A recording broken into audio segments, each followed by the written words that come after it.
Ladies and gentlemen, good afternoon to you all. Welcome to the University of Ghana Sports Stadium, where we are hosting Athletics Day 4 of the 13th African Games ceremony. Earlier on in the morning, we had a few activities. We had a 200 meters heat for both men and women. We also had the Heptathlon javelin for the women. We are back here to continue with the day's event. And the very first track event will start in earnest. Meanwhile, we started with the women's long jump event and the men's hammer throw. I hope you are going to enjoy yourself here this evening, as we have a lot of events for you.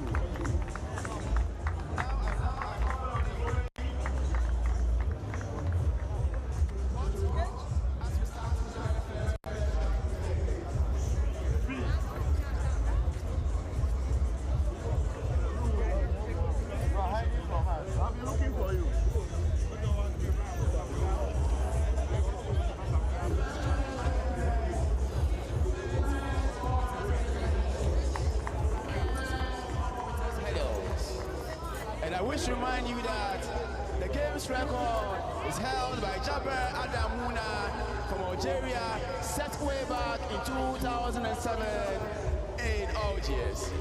She made a time of 54.93 seconds. 54.93 seconds. Today, we are hoping that this record will be broken. This is the first hit. It's one of two hits. And by way of introduction, I go over again. In lane 2, we have Sibiru Sita from Burkina Faso. In lane 3, we have Angulu Linda Christel from Cameroon. In lane 4, we have Rogel Joseph from South Africa. In lane 5, we have Gallo Tisama Bachieru from Ethiopia. In lane 6, we have Kubutukila Flora from Congo. And in lane 7, we have Tiget Ayana Dagnyao from Ethiopia. Athletes, we wish you all the best.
also.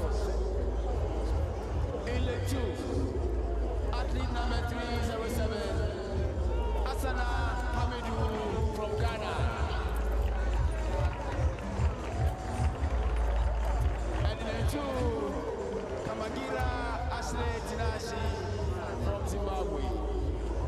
Athletes, we wish you all the best.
In the women's long jump event, the defending champion is Ese Brume from Nigeria. 4 years ago in Morocco, she jumped a distance of 6.69 meters. Today, Ese Brume is here.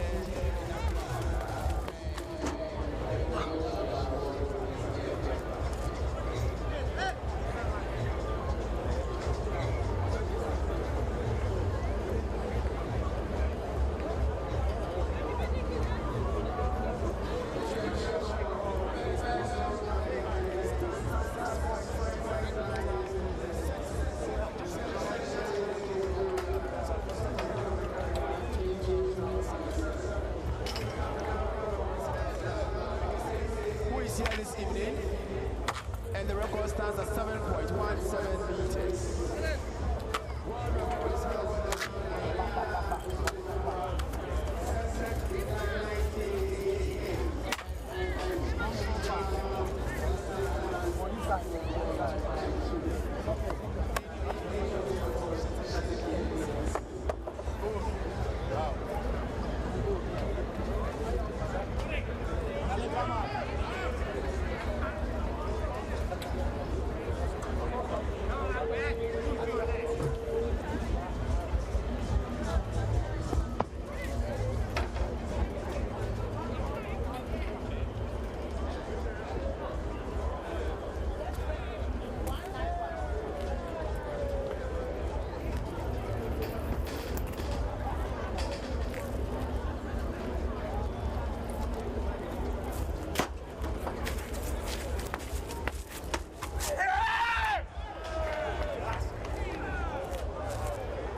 deuxième épreuve sur piste de cet après-midi. Finale des 400 mètres de air homme. J'ai l'honneur de vous présenter les athlètes en lice pour cette épreuve. Sans plus tarder,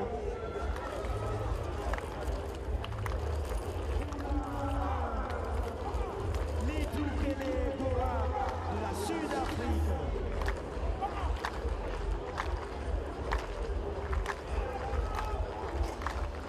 Couloir 2, Abdelmalik Karoulou de l'Algérie.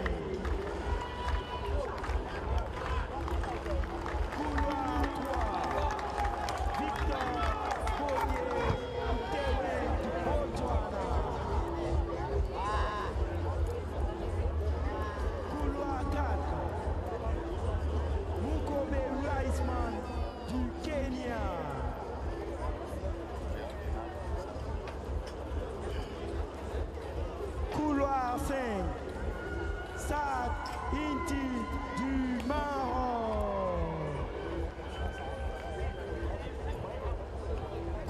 couloir 6, Tissan Morena du Botswana.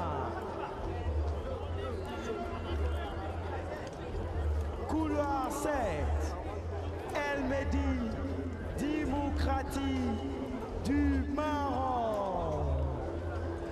Et enfin, couloir 8, Ousmane Sidibé du Sénégal.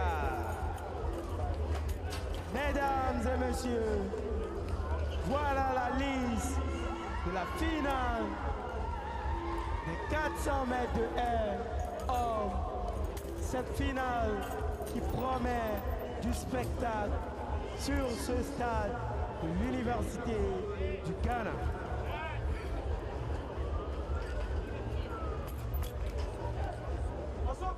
Thank you very much, Joshua, for the introduction. This is the 400 meters men hurdles finals. Interestingly, the one who won that event 4 years ago is here in lane 2, Abdel Malek Lahulu from Algeria. In 2019, he won the gold medal in Morocco. Today, he is here to defend his medal he won way back.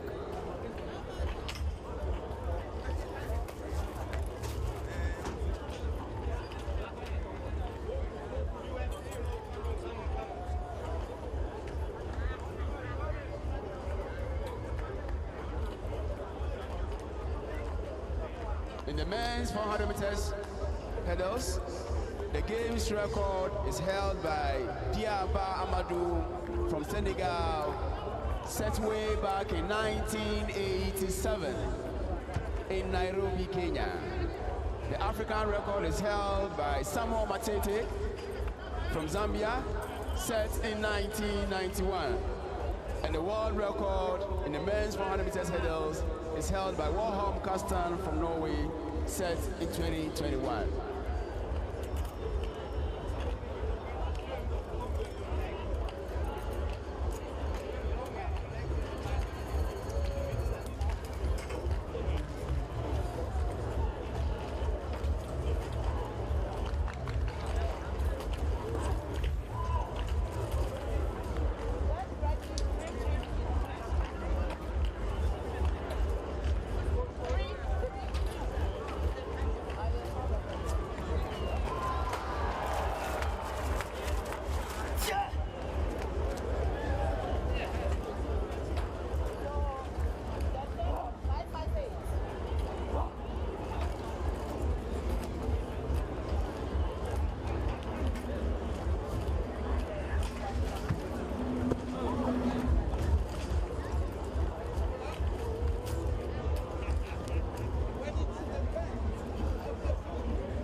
J'aimerais toutefois vous rappeler que 4 ans plus tôt, au Maroc, Abdelmalik Lahoulou de l'Algérie avait gagné la médaille d'or. Le champion en titre est en train maintenant de compétir pour pouvoir garder sa place de champion en titre.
ambassadeur du Burkina Faso, qui sera accompagné par Monsieur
Merci. Merci à M. David Cabré, ambassadeur du Burkina Faso, et à M. Sawadogo, ancien membre de la Confédération africaine d'athlétisme Merci et félicitations à ces athlètes médaillistes du triple saut Jeux africains.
Numéro 526,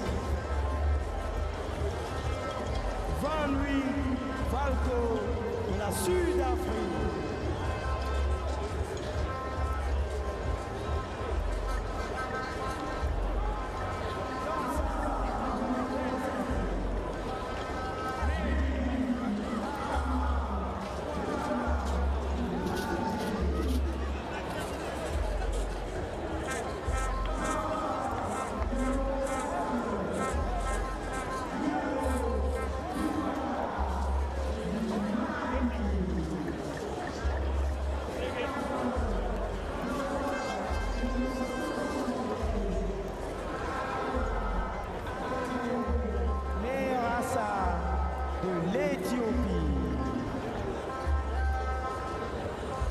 Mesdames et messieurs, voilà la liste des athlètes en lice pour cette finale du saut à la perche. Athlètes, bonne chance à vous tous.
Pole vault is ongoing, and we have 4 main competitors in that event.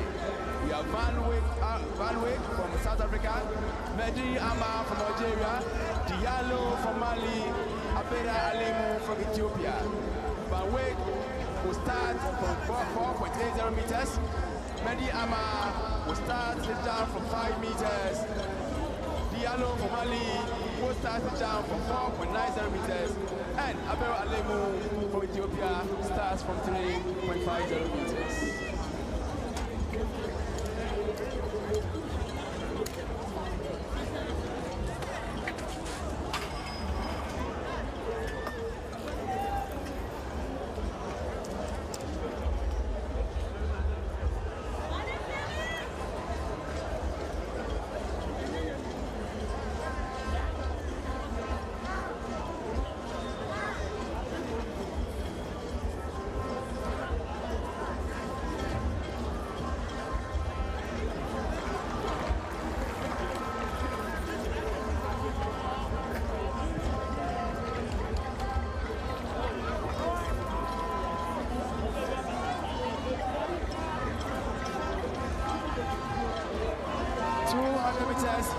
Semi-final 2. 200 meters women's semi-final 2 is about to go on.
de l'Eswatini.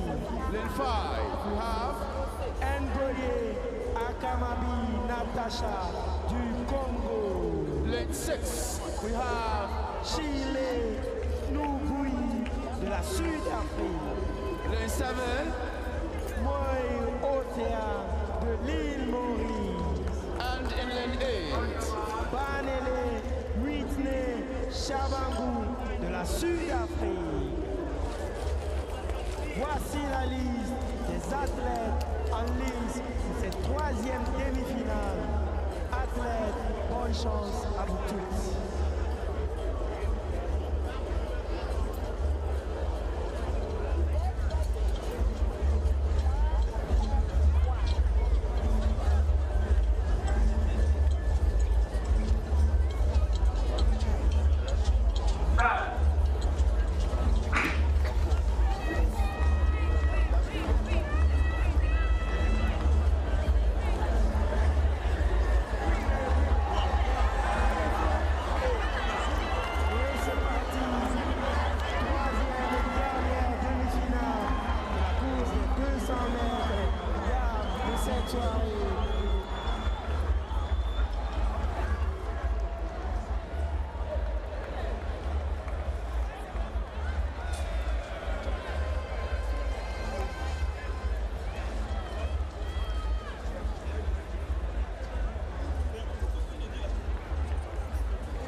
Très bientôt, nous vous introduisons les athlètes en lice pour cette course.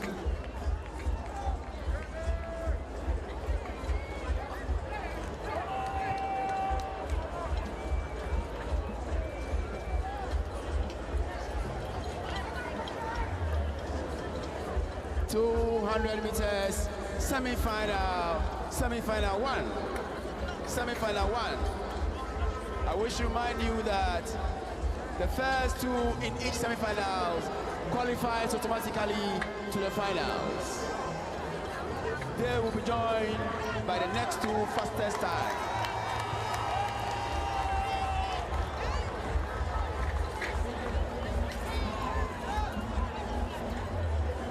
And let me introduce to you the man in the semi-final one. Starting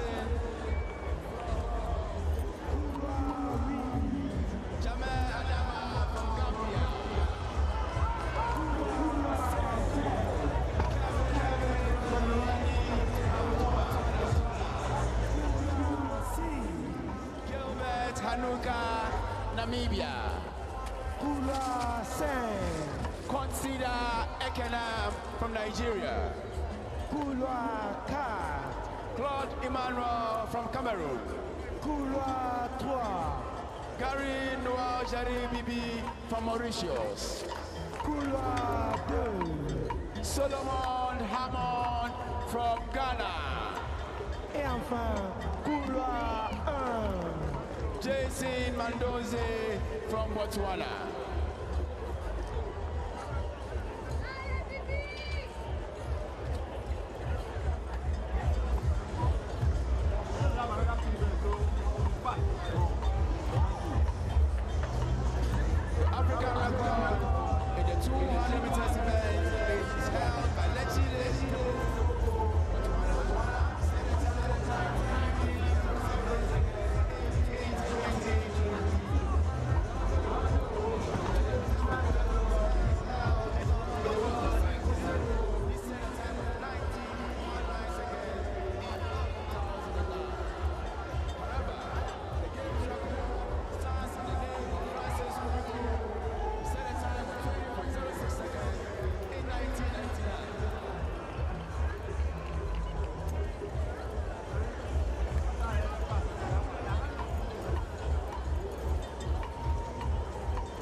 toujours tenu par le légendaire Usain Bolt. En plus, le record des Jeux est tenu par Obikwelu Francis du Nigeria, record tenu dans les années 1999. Course gagnée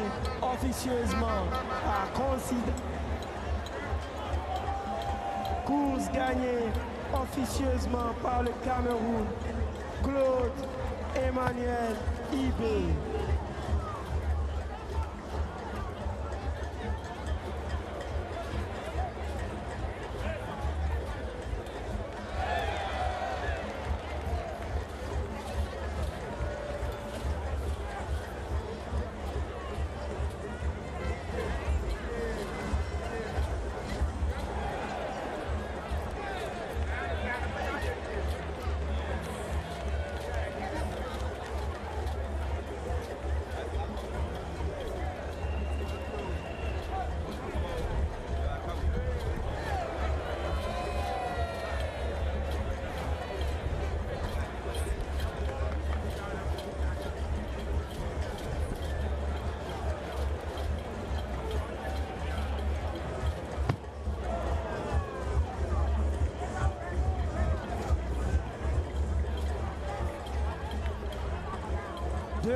mètres hommes, deuxième demi-finale de cette soirée. Je tiens toutefois à vous rappeler que les deux premiers athlètes de chaque demi-finale se qualifieront pour les finales et ils seront juste suivis.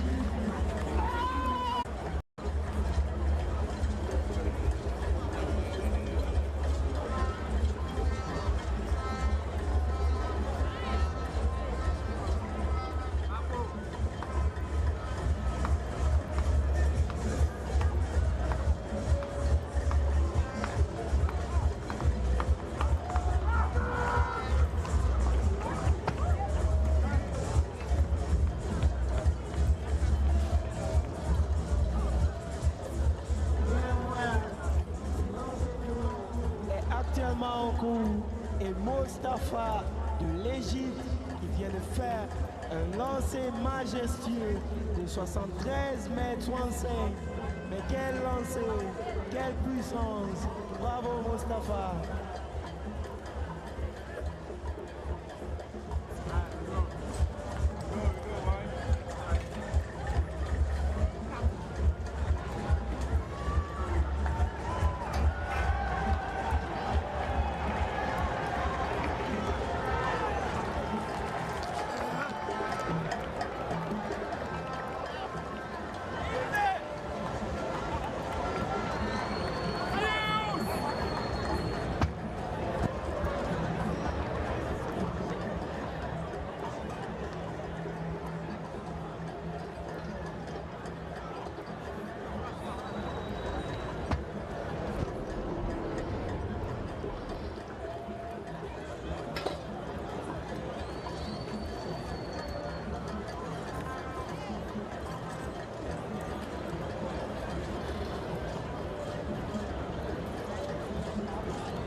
In lane 5, we have Santos Marcos Kasange from Angola. In lane 4, Ingoni Metakela Makusha from Zimbabwe. Lane 3, Joseph Jopo Amwa from Ghana.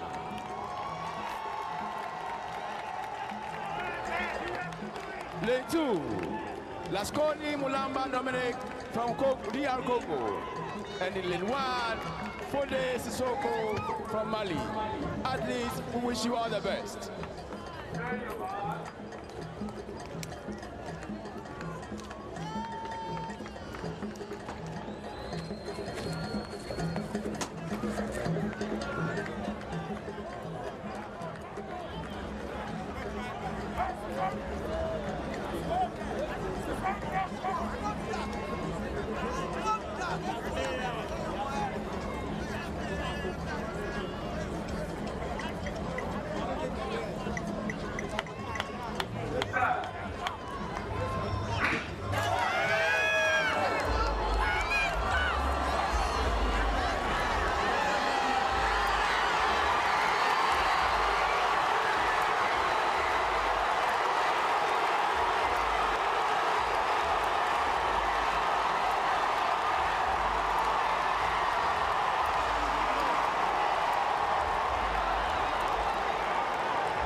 Position.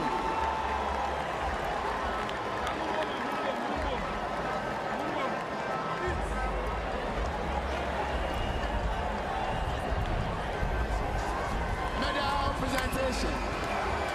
Medal presentation.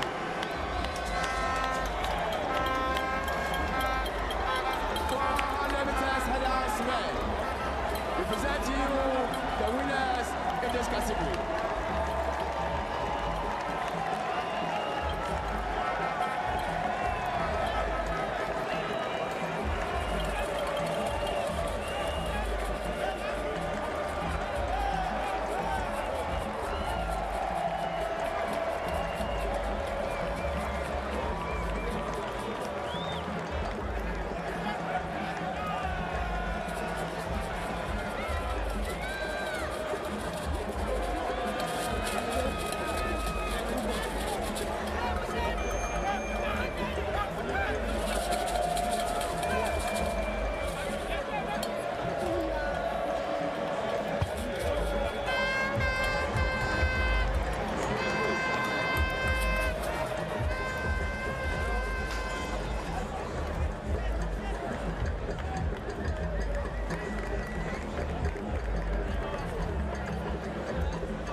medical director, and to assist him is Madam Selby Ejapon, Vice President, Ghana Athletics. And now, to the winners. In third position, and bronze medalist, the men's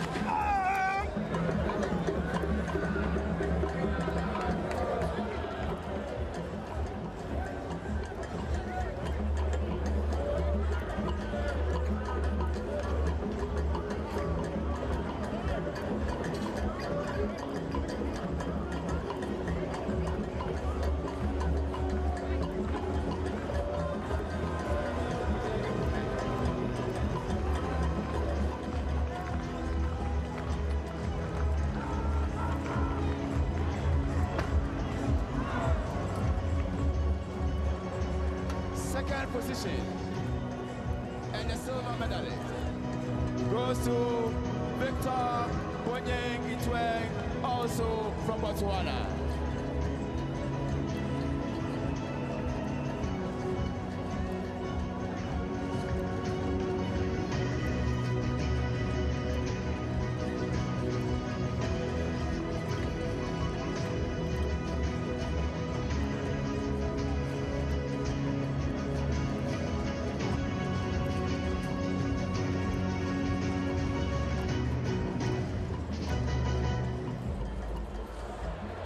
And now, I introduce to you the winner and the gold medalist in the 400 meters hurdles event, Sat Hinti from Morocco.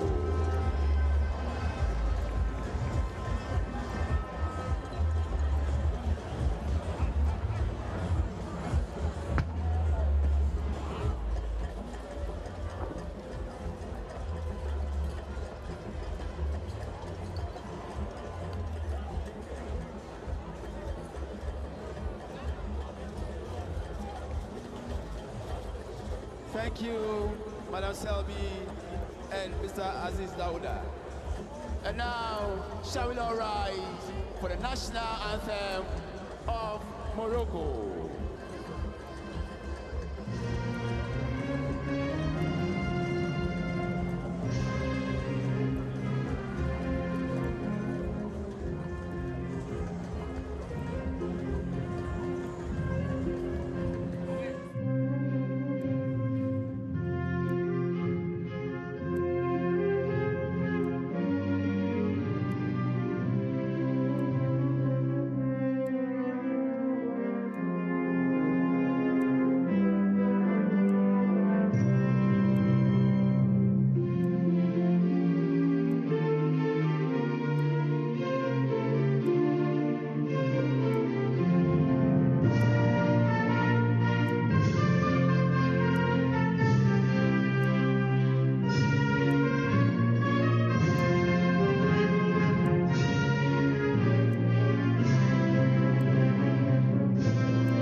Congratulations to Sani Saiti from Morocco, Victor and Tissang.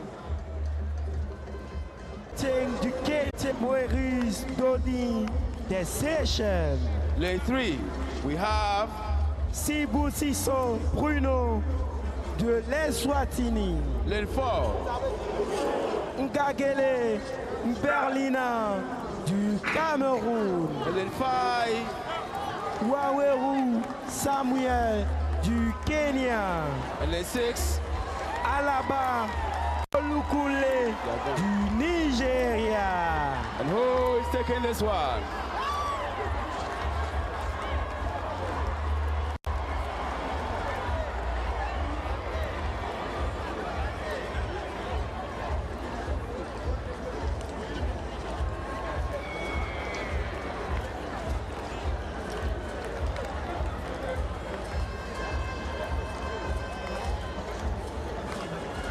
Avec un temps de 21 secondes, Alaba Olukule Akintola du Nigeria est premier de cette course.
Prochaine épreuve de cette soirée, la course des 1500 mètres dames, série 1.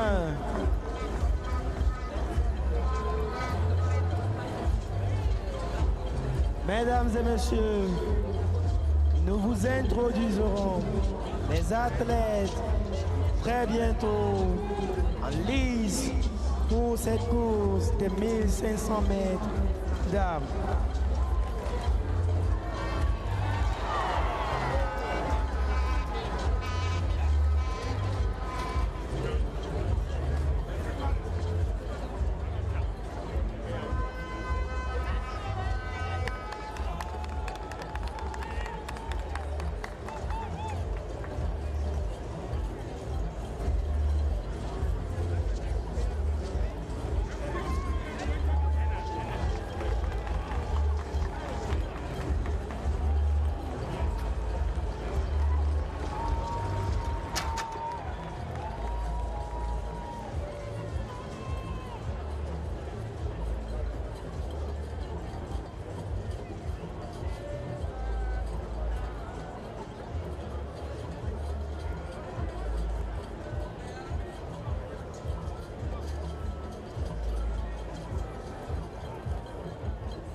Mesdames et messieurs, cérémonie de remise des médailles.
Mètres d'âme. Néanmoins, à l'extrême gauche du stade se déroule actuellement la finale du saut à la perche. Et Mehdi de l'Algérie vient tenter de passer.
presentation.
It's one.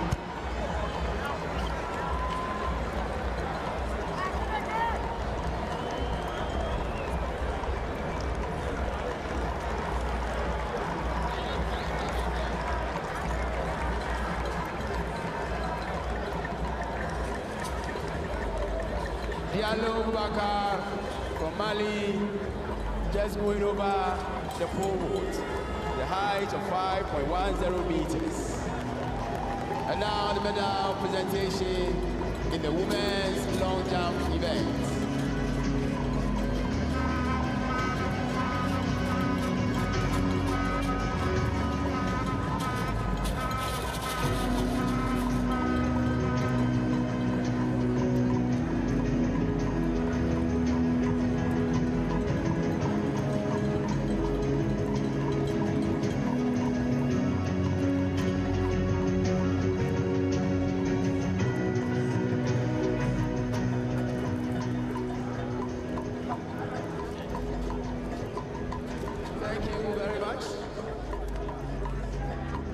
To do this presentation, we have Professor Mahmoud Sir from Sudan.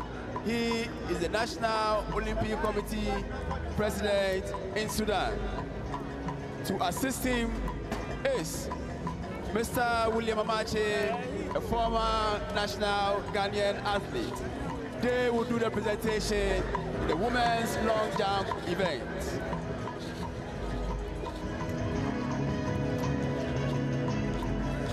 And now, the winners.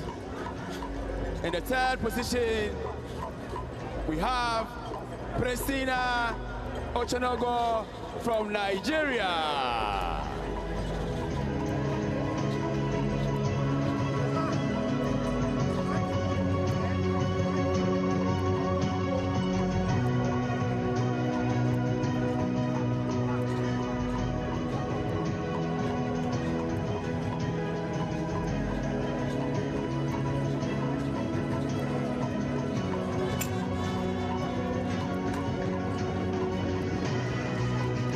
Thank you very much, Mr. Amachi. In second position, and the silver medalist, Martha Kuala from Burkina Faso.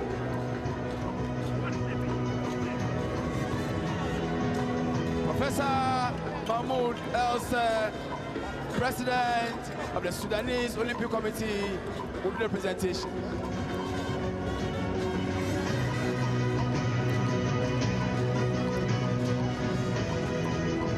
Mr. William Amache will present the bouquet.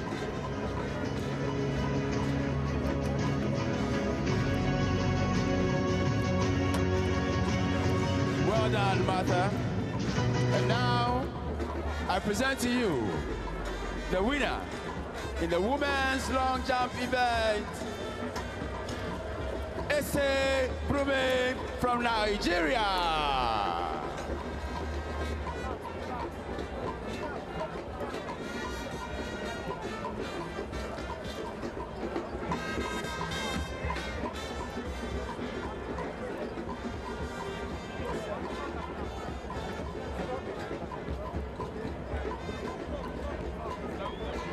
Merci beaucoup, Professor Mohamed El Sir.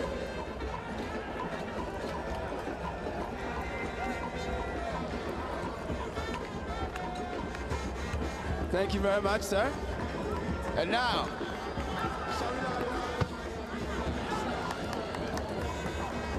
Nigeria.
Very good.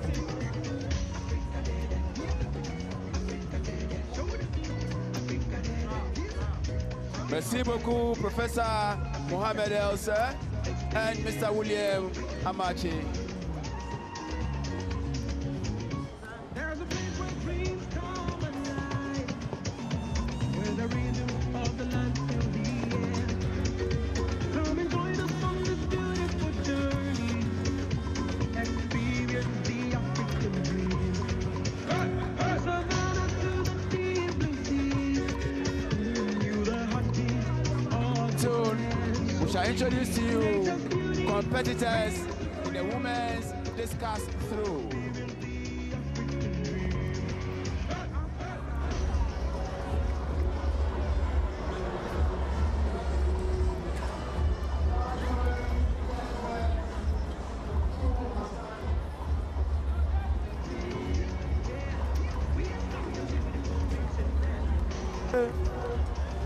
Finale du lancer de 10.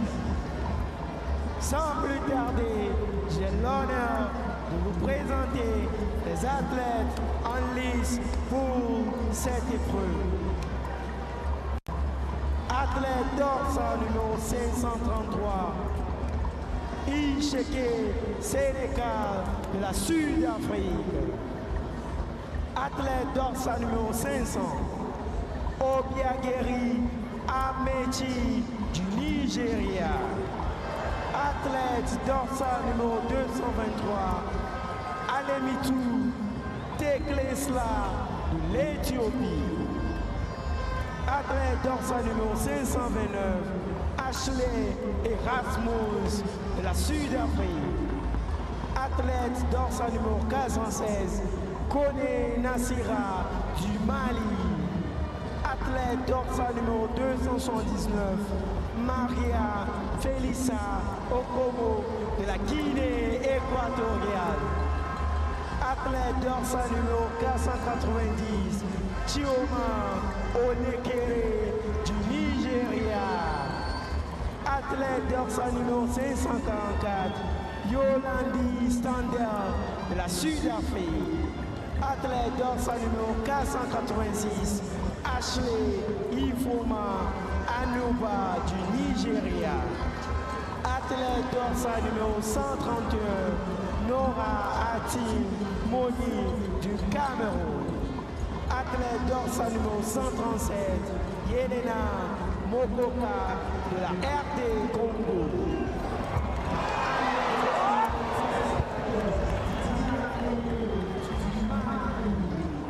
Athlète numéro 232,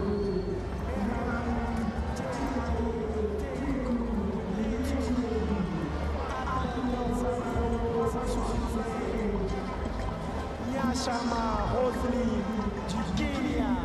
Et enfin, athlète dorsal numéro 32, Nabila Bouna de l'Algérie. Mesdames et messieurs, voici la liste des athlètes en lice pour cette finale du lancer de disques. Athlètes, bonne chance à vous tous.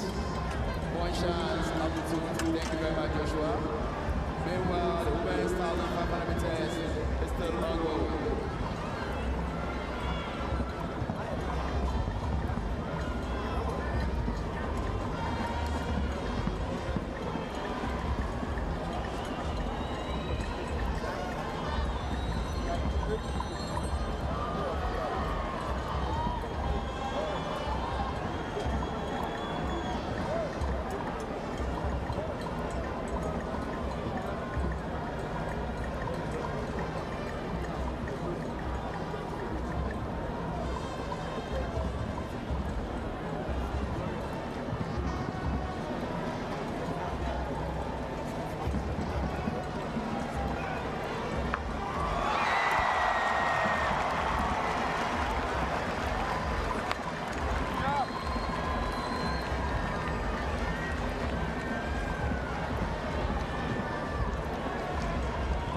Sur la perche, 5 mètres 20, passé par l'Algérien.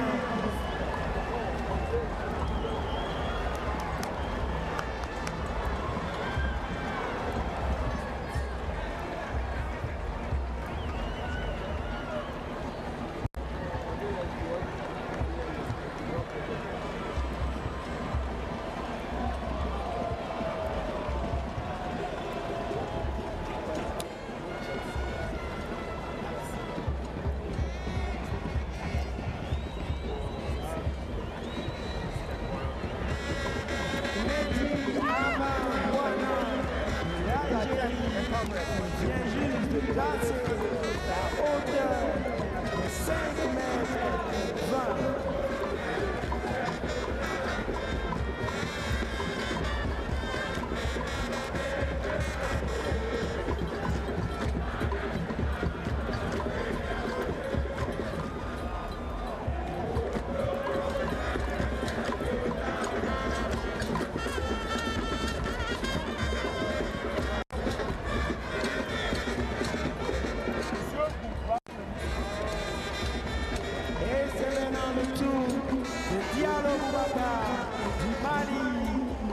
Va tenter de passer la même hauteur de 5 mètres 20. Bonjour Santiago.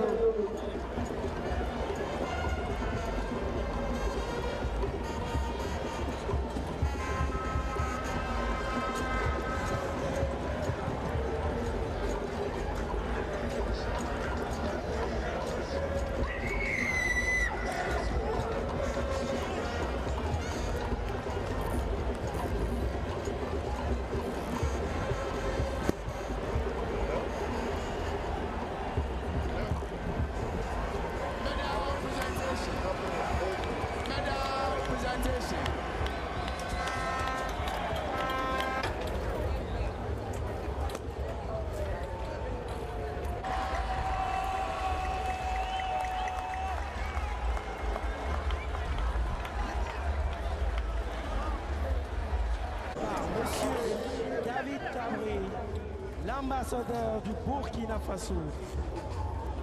Premiers athlètes de chaque demi-finale se qualifieront pour les finales et ils seront juste suivis.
Men's 1,500 meters will soon start. We have two heats, heat 1 and heat 2. First four in each heat qualifies to the finals.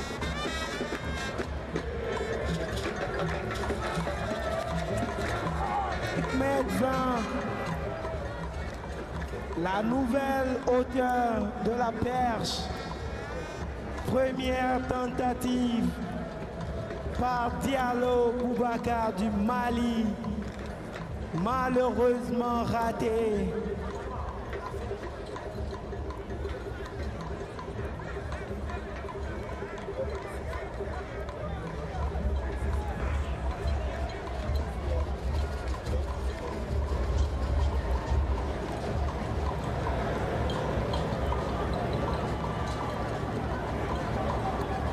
Men's 1,500 meters is underway. The world record stands as 3 minutes, 26.00 seconds. In the name of El Rashika from Morocco, set in the year 1998. The African record is also in the name of El Rashika from Morocco, set in the same year 1998.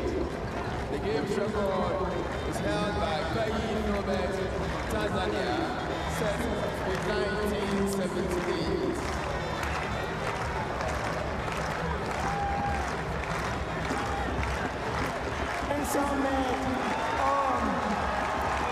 Première série.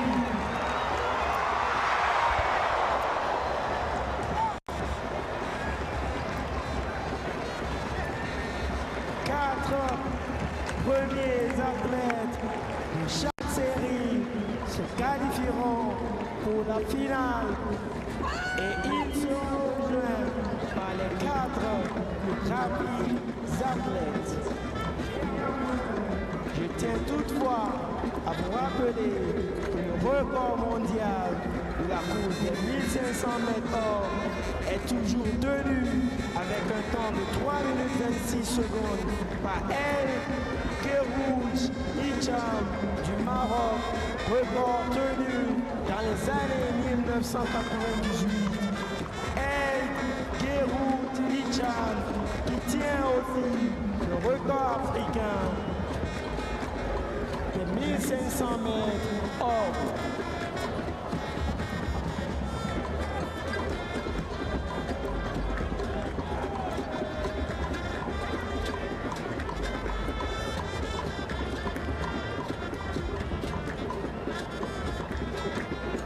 Deuxième essai, du saut à la perche, raté par Diallo Boubacar du Mali.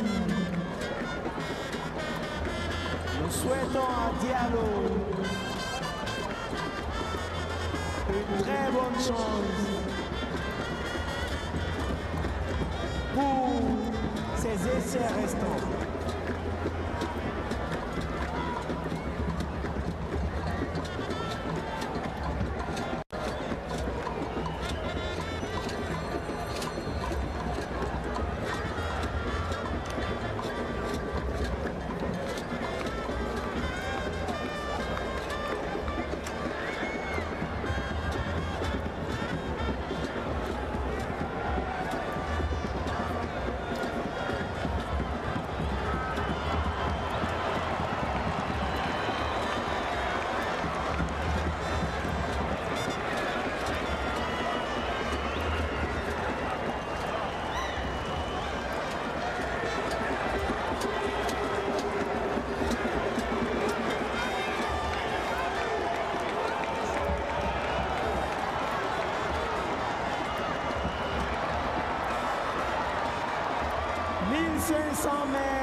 Hommes, première série. Chala Wengene Adissou qui prend la tête de cette course.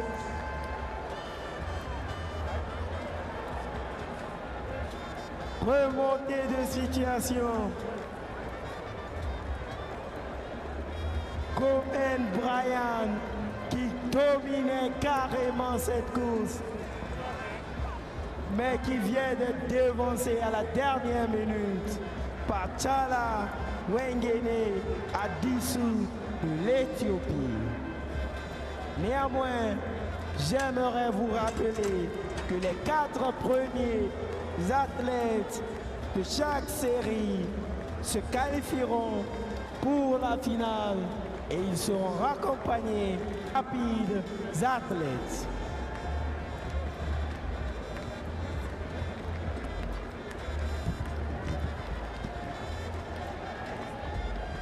« 100 mètres, hommes, deuxième série, en cours de préparation.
majestueux de l'Algérien Mehdi.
Mesdames et messieurs,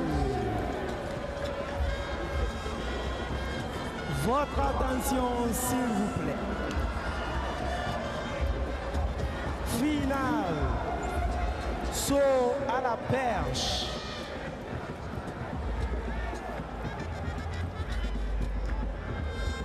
Mehdi Ama Rouana de l'Algérie qui va tenter de passer la hauteur des 5,41 m. Mesdames et messieurs, je tiens toutefois à vous dire que le record des Jeux de la saut est tenu par Britt Hocker de la Sud-Afrique avec une haute 40, qui veut dire, mesdames et messieurs, que si Mehdi Rouana de l'Algérie réussit à passer la hauteur des 5,41 m, il sera le nouveau record des Jeux de la saut à la perche. Les encouragements pour Mehdi Ama Rouana de l'Algérie.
going.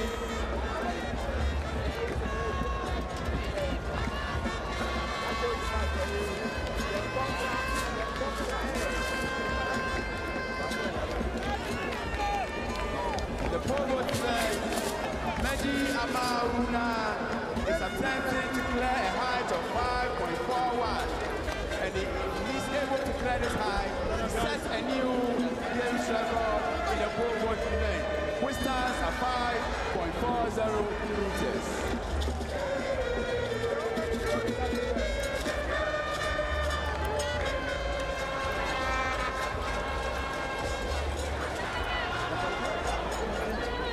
Ladies and gentlemen,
to capture the glory back.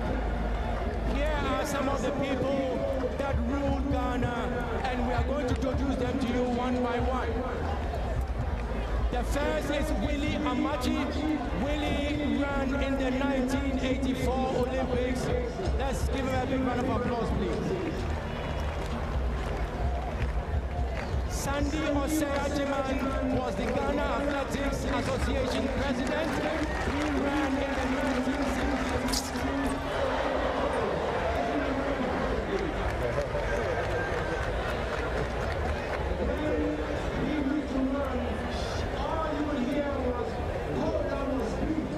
Ladies and gentlemen, multiple gold medalists in the Commonwealth Games, African Games, and also an Olympian. Emmanuel Koda Kufuor.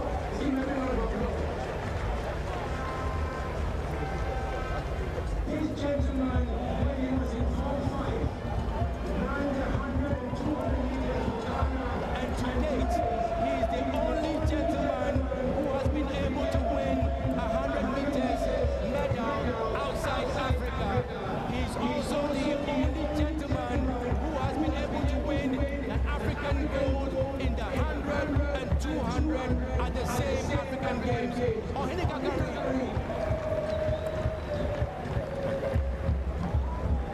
This gentleman, I don't know if all of you remember, there was a black and white relay clip going around all over on the 1966 Commonwealth Games in Jamaica. Okoadi ran the first leg. He won a gold medal in the 1966 Commonwealth Games in Jamaica. Okoadi.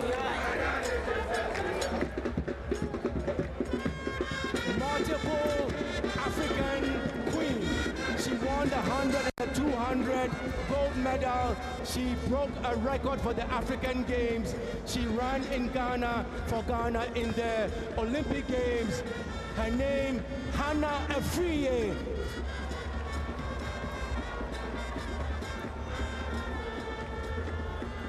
All of you know who Asamoah Gyan is. His name, Baby Jet, came from this lady. Her name is Alice Anum. She beat the whole world. 100 meters, 200 meters, African Games, Commonwealth Games, gold medalist, Alice Anum. Original Baby Jet. I saved this man for last because discovered by President Kwame Nkrumah and President Kwame Nkrumah adopted him and took him home. And what did this guy do? He came back in 1962 and brought him a gold medal. He came back in 70 and brought another gold medal. He's 86 years old, very strong, the very strong Mike Ahe. Ladies and gentlemen, these are the heroes and sheroes of yesteryear, 60s and 70s. Let's give them a big round of applause. Without them, they would not, cannot not be here. Thank you very much.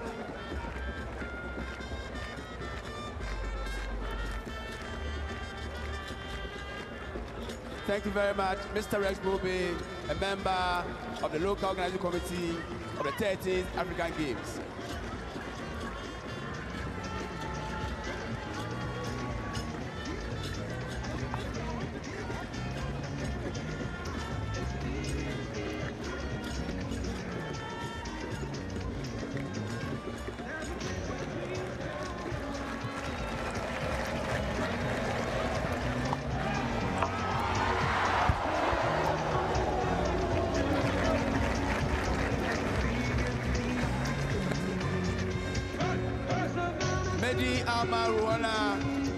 Is attempting to set a new record in the men's pole vault event. The current record stands at 5.40 meters. And now she's attempting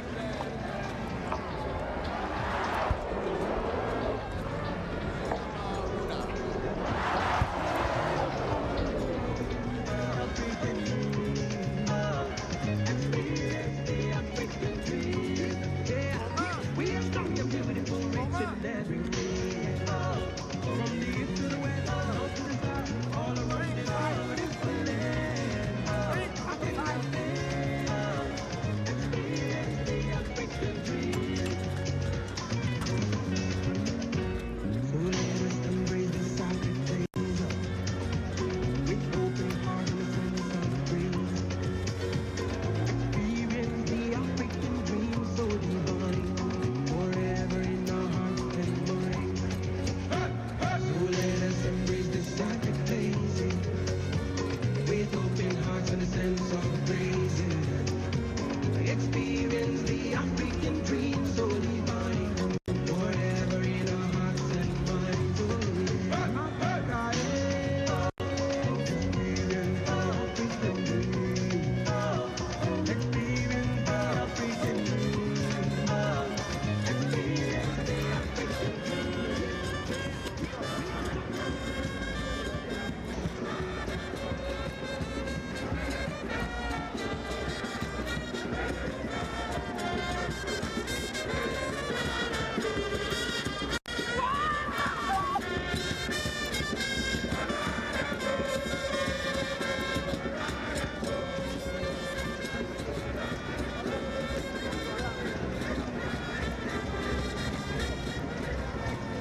terminer sa progression. Il était à quelques mètres près à battre le record des Jeux qui est tenu par Brice Pierret de la Sud-Afrique avec un hauteur de 5,40 m, record tenu dans les années 1999.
medalist.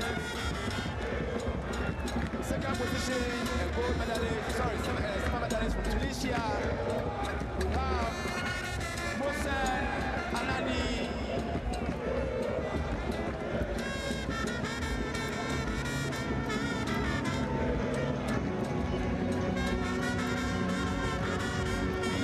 Thank you, Mr. Magdi Abdel Badia. Mr. Lugo, represent the booking.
compétition. Il s'agit bien de Roselyne Nyachama avec son dossard Her first 365. row was 48.98.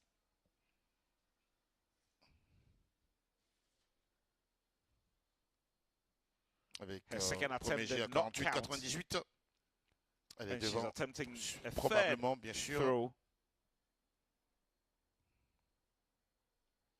Rose Nyanchama from Kenya.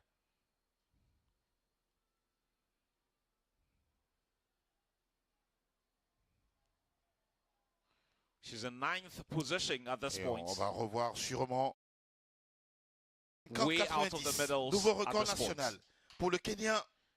That's a 50-90 jump pour from 48.98 to la 50.90. And magnifique that is a chrono, hein. national record Magnifique J, pardon, sur for the ce qu'elle a Kenyan. fait tout à l'heure 50.90. Well done. Rusling de la Nyachama. part de la Kenyane. Et là, That's a on voit national record Nabila, there.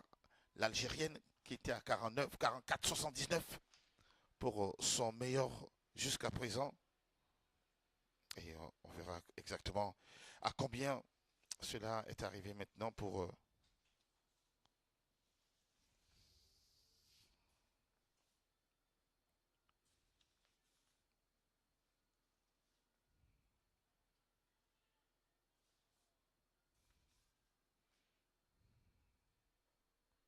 She's 6 times national champion of Kenya. 2 times in top 8 La at course all des 10 000 African mètres qui Games. se poursuit toujours avec ce quatuor. That she's the Une dominant Kenyane. athlete in the sport in her home country. Ça continue, 6 times championship. Toujours endurante, ces Éthiopiennes. C'est la tradition I'm chez sure elles, she's bien been doing it sûr, at the Kasarani. depuis la nuit des temps.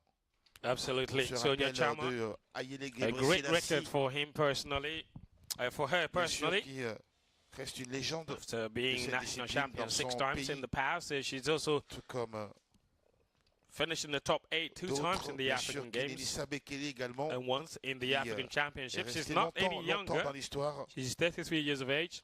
N'oublions pas que chez les hommes, The Kenyan who just set the également, national record in the women's Joshua discus show. Cheptegei, qui est pour l'instant le champion du monde With en that titre record, sur le 10 000 mètres, bien sûr, chez les messieurs. it's a record improving throw. She held the previous national record as well. So, you know, she's been in and about there a long time with Lina Chama. But we're back on the track where the women's 10,000 meters final is ongoing.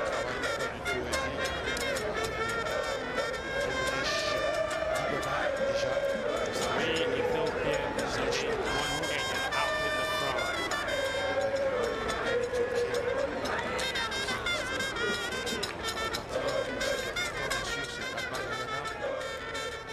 Déjà lors des Jeux de Rio et de Londres, s'est imposé. Certainly. So this is Je peux basically dire, gold, c'est un silver, temps de and Sifa bronze. So Hassan, only one of these bien three sûr, will not get a medal. qui court pour les And if Pays-Bas. that turns out to be the Mais Kenyan, Elle aussi a Janet été, Chapin-Getich, deux fois that championne would du be monde painful à la because distance. Et pour l'instant, surely c'est the Ethiopians can do another Guidei 1, 2, 3 here. de They l'Éthiopie, already bien did sûr, 1, 2, toujours 3 avec son dernier record qui est de 30 and minutes the 5,000 09 meters. secondes 94. And 11 tours encore à vivre. 11 tours pour aller à la fin We still de have cette 11 more laps to go. 11 more laps to go. épreuve. so that's 14 laps done. So majority of this race has been run. Ça continue pendant ce temps. Il y a toujours oui, It's, des bouteilles d'eau qui sont disponibles, mais pour l'instant, elles ne s'y intéressent pas, puisqu'elles ne sont que 4. There's a women's 10,000 meters 10 final. 000 mètres, c'est vraiment Currently compliqué, in the lead compliqué. is Wede Mais il y a des Kifali. spécialistes dans le domaine. Bien sûr, les voici que nous avons ici pour les Jeux africains. The Ethiopians, basically, it's what they've been Ça doing cherche, the ça whole cherche. race is De exchanging l'endurance, positions du and running souffle tactically. jusqu'au bout. Chapin-Getich has Bien sûr. ensured that she stayed in and about. So that when any kind of crazy kick happens, and look at that, so they're switching the lead again. Different pacemakers, exactly. in each of the races is what it is. A tout simplement lâché du lest. And so Wendy Kafali just surrendered the lead there to her teammate. These are highlights of the men's pole vault. Diallo got the On revoit ici le Malien bronze medal. qui est passé à la barre de You got a crowd 4,90. going from the onset.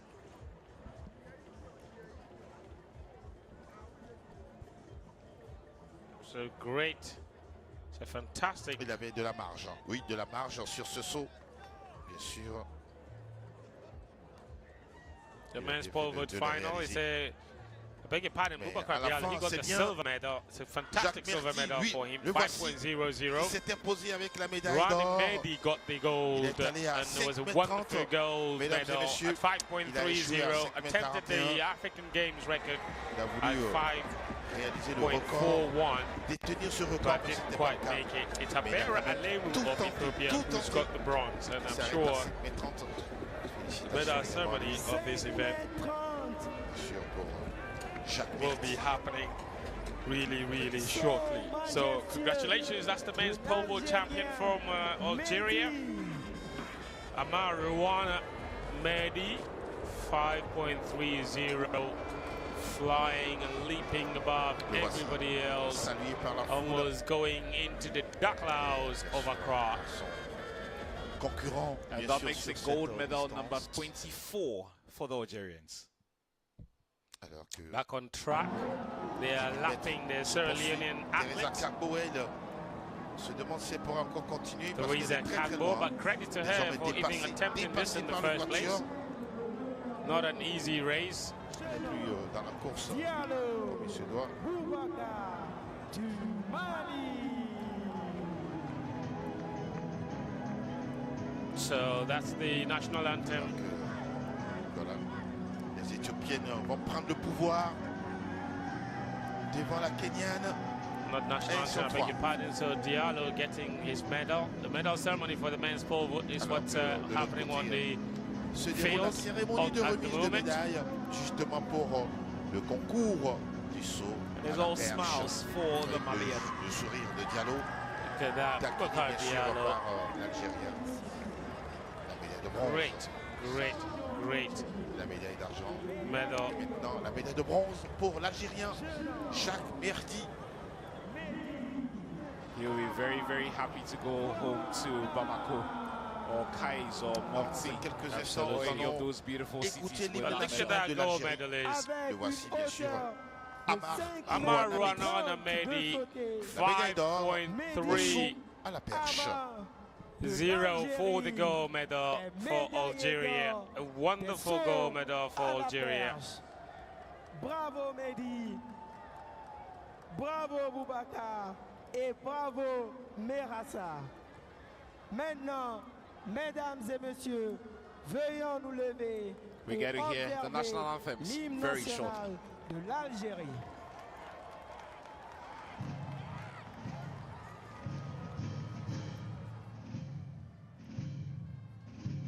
The national anthem of Algeria.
Big congratulations Voilà. to Mehdi, the winner of the Et soulagé, men's de récolter la breloque d'or pour pole vault gold medal at these African président Games. du Conseil des autorités sportives nationales, et Madame Laura Delval Mendivo, directrice nationale As the de track Vision du Monde, event continues with the women's 10,000 Comité meters. national d'organisation. et la course du Shepingetic just reclaiming the lead there. en abandonnant Kenyan. l'Éthiopienne en route. Encore 6 tours. 6 tours. Alors que, bien sûr, 6 more laps still to go. compétition. Elle n'est pas très inspirée. La Sud-Africaine sur ce lancer, bien sûr. As we get to see some pictures from the women's discus through final. Which is also still ongoing in earnest, the women's discus show final.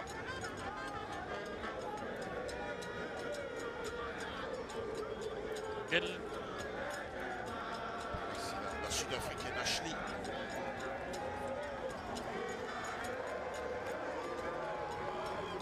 The lead, of course, is currently held by Nigerian Amechi Obwageri after 3 attempts, throwing 58.21 meters. In second place is Morinora Atim of Cameroon, 55.94. And another Nigerian, Anumba Ashley Fioma, 54.88 in third position after 3 throws. The defending champion, Chioma Onyekweri, is currently in 4th position. So it's not looking good for the defending champion. But of course, with 3 more throws remaining, who's to say, you cannot rule her out just yet. Defending champion, games record holder, African record holder, Chioma Onyekweri is still in contention. At the moment is the South African,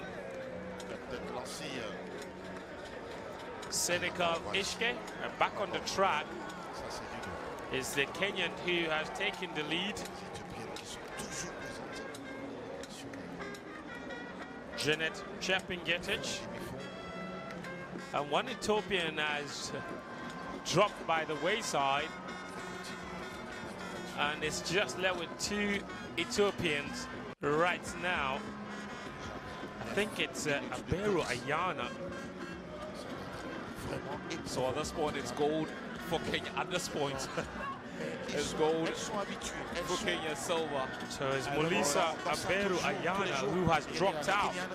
So yes, Kwame, you are absolutely right. This right now is gold, silver, bronze. What is to be determined is How they will finish. who gets what. Exactly. But it's guaranteed now for these 3. Finish the race and get a medal. Just finish. Finish the race and get a medal. But as far as they are concerned, I'm not sure it's just about finishing anymore. No. Because that is a continental rivalry that you're looking at. Exactly. Exactly. So at this point you're beginning to think, with just about 4 more laps to go, what do I do? What do I do? Do I go for the kick? Or just hold on, or just hold on? Certainly with 4 laps to go, it's a little too early.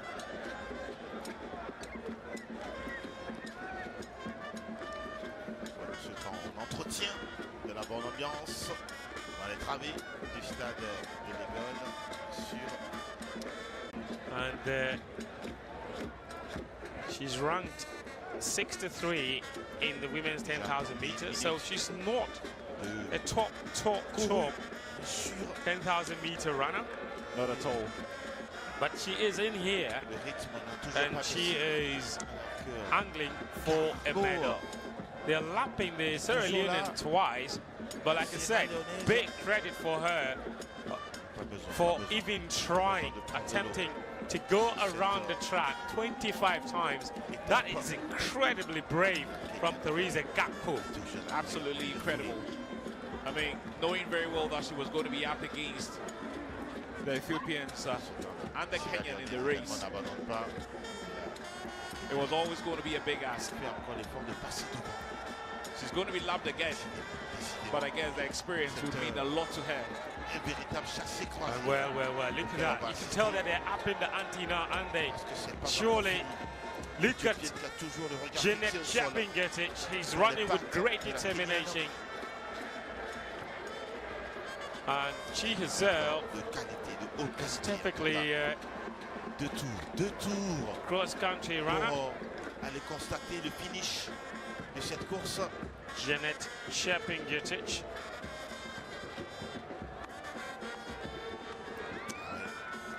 Not too many laps to go.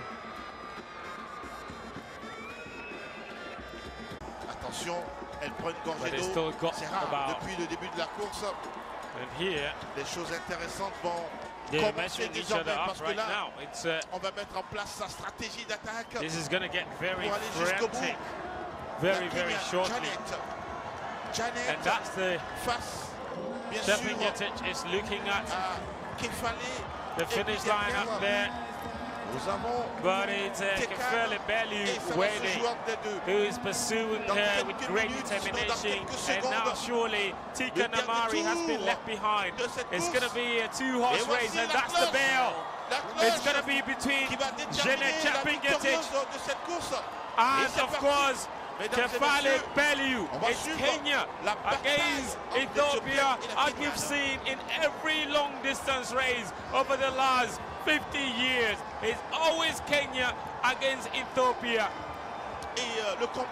Well, the African Games record belongs to the Kenyans. The world record belongs to the Ethiopians. And that's what it is. But look at that. It is Bellew coming strongly. Bellew has overtaken Chapingetic as they approach the home straight. But Chapingetic is not relinquishing the lead just yet. Chapingetic is taking over the lead. Bellew is struggling. She's running with every single energy in her. But it's not going to be enough. It's not going to be enough. It is Chapingetic. Jeanette Chapingetic runs away with it, crosses the line, and it's gold for Kenya. Ethiopia will have to settle for the silver medal and the bronze. Jeanette Chapingetic, she ran out there all by herself, alone, the only Kenyan on this track. There were as many as 3 Ethiopians, and she has beaten them all. Ridiculous, wonderful for Jeanette Chapingetic, the pride of Kenya. And you will know celebrations will be ringing deep into the night from Nairobi to Mombasa. She has done it with 3 Ethiopians breathing down her neck. Jeanette Chapingetic has shaken off all the pressure, and she has won gold and country. Will be flown here in Accra, down in West Africa, with the humidity over 70% and temperature soaring at 32 degrees. Nothing compared to anything that's in Nairobi at the moment. Chapingetic just come here, and she has dominated the field. Kwame, ridiculous victory. Ridiculous, absolutely ridiculous. And no wonder she gets the loudest cheer of the night. What a final lap there. What a final lap. I mean, at some point, it did appear that the Ethiopians were going to Nigeria, but she just went for it on the final lap. Gave it absolutely everything. What a performance. And just like you said, there'll be loads of celebrations in Nairobi, in Mombasa, or in Kisumu, all the big towns in Kenya. They'll be celebrating this one. What a performance from Jeanette to win this one. And it's not just the fact that she won, it's the fact that she beat the Ethiopians to all 3 Ethiopians, all 3 of them. Look at this. At this point, look at the replay. At this point, it looked like Bellew had it up in her, but judging by Bellew's face and looking at the determination from Chapingetic, you just knew she had it. And at this point, on the home straight, Well, Bellew knew Chepingetich was not looking back. He was not to be denied. It's a wonderful, wonderful victory from the Kenyan Janet Chepingetich, African Games champion. And my word, she has deserved it. She's run an excellent race, has she not? Every step of the way, she's kept up with the Ethiopians. They changed positions, tactically run the race, and yet she stayed with them every step of the way. And here she is with her reward. Celebrate, Chepingetich. Pray to the Lord. You have deserved it. Your Lord has come true for you. And she would be absolutely delighted. And look at the Ethiopians as well. Two of them finished the race. Celebrate with her country women. You've got to give a lot of credit to Janet Chepingetich there. I mean, she was always going to be up against it. There was always going to be a tactical race, and it was going to boil down to what the three Ethiopians were going to do. It was interesting to see one literally falling behind, but she was still up against those two in those final 3, 4, 5 laps. But she still found a way to navigate her way to winning that gold medal. And boy, what a performance she did put in on that final lap. It was a wonderfully executed race from Janet Chepingetich.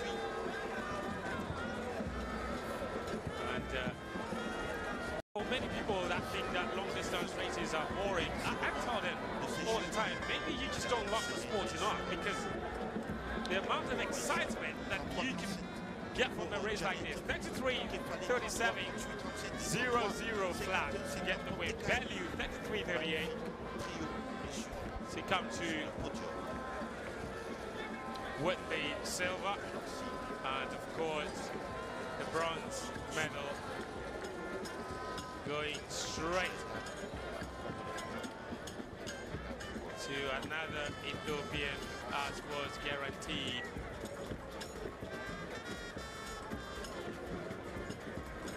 The last lap has lighted the Lego Sports Stadium. It really has, hasn't it? It's lifted the energy, and they loved the way this race finished. Everyone was on their feet, cheering on Bellew and Chepingetich. The Kenyan going all the way to win that gold medal. An impressive, impressive, impressive.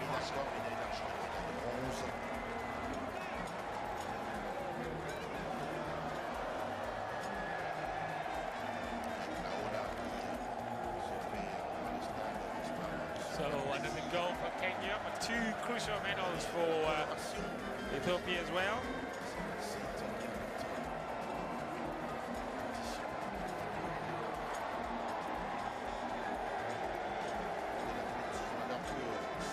We get to see the latest on the women's heptathlon as well. So the leaders is Odile in first position, Francis Peterson Kemi of Nigeria. In second, this will be the Heptathlon 800 meters. That's the final. Final of 7 events. We are done with 6 of the 7 events. Heptathlon.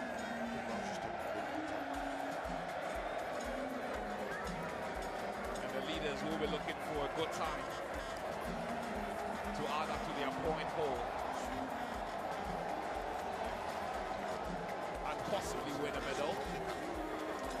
Yeah, at the moment it's Benin's Odile who is in the lead, followed by Francis Peterson Kemi of Nigeria, and Cameroon's Adele Mafugang Tenku is in the last medal position, position number 3. Also, remember there's 6. In fact, Shirut Nada of Tunisia has ruled out, so they currently only 5 of them. Only 4 of them, I beg your pardon. 3 of them will get medals, only 1 will not get a medal. And the difference between Tenku of Cameroon in bronze and Vesta Shannon of South Africa in the 4th place is just about 100 points. So if South Africa's Vesta Shannon were to finish ahead of Cameroon's Mofakan Tenku in this 800 meters, surely she'll be looking at upstaging her. Of course, our forward position with respect to the bronze medal. And it's really that close between silver and bronze as well. So if Tenki of Cameroon were to finish ahead of Kemi of Nigeria, she could upstage her for silver. It's all up to Odile now in what she does in this race. She's currently leading with 4,966 points. If she has a good race in this one, it's gold for Benin. It's unbelievably tight. This is the last event of the women's heptathlon, last of 7 events. There was 100-meter hurdles, high jump, steeplechase, 200 meters long jump, javelin throw, and that is Cameroon's Tenki out in the lead. If she were to win this race, she will overtake Francis Peterson Kemi of Nigeria into the silver medal position. But look at Peterson, she knows as well, Kemi. She currently is in the lead with just about 100 points more. Sadly, only one of these ladies would go away without a medal. Yeah. Well, and that's looking at, and that's definitely Vesta Shannon. She's not doing herself any favors right now. She's trailing in this 800 meters by almost 30 meters already. But Cameroon's Mofagang Tenki, that's the bell. And she's going really strong. But the Nigerian Francis Peterson, Kemi, is following her right behind her because she knows that she can finish lower than second, or else Tenki will overtake her. So this is going to be some race to the end. Francis Peterson Kemi is closing in on Mofagang Tenki in this last event of the women's heptathlon. It's really close towards the end as we approach the last 150 meters or so. It's still Tenki in the lead, and Cameroonian Mofagang Tenki Adele. She's running really well. It doesn't look like she's going to be caught. Look at that. She stepped into second gear. Oh, look at Vesta Shannon of South Africa. She's overtaking Kemi, and she is into the second position. Oh, but it's Kelly that will win his Tenki wins it. The Nigerian finishes third, but Vesta Shannon of South Africa has come through to finish in second. What does that mean for the standings? Vesta Shannon of South Africa was really Tenki, by the way, by 100 points. But it's Tenki who's won the race, and Vesta Shannon has finished second. So no chance that Vesta Shannon catches Tenki in bronze medal position. However, if Kemi were to overtake her delay into second position, she has done it. She's gone into first now. Oh my word! Tenki Adele of Cameroon has gone into the medal, the gold medal position by virtue of winning the 800 meters. And look at that! It is an unbelievable twist of events. And that's what happens when you... Oh my word! And confirmation has coming. Vesta Shannon, who went into this race.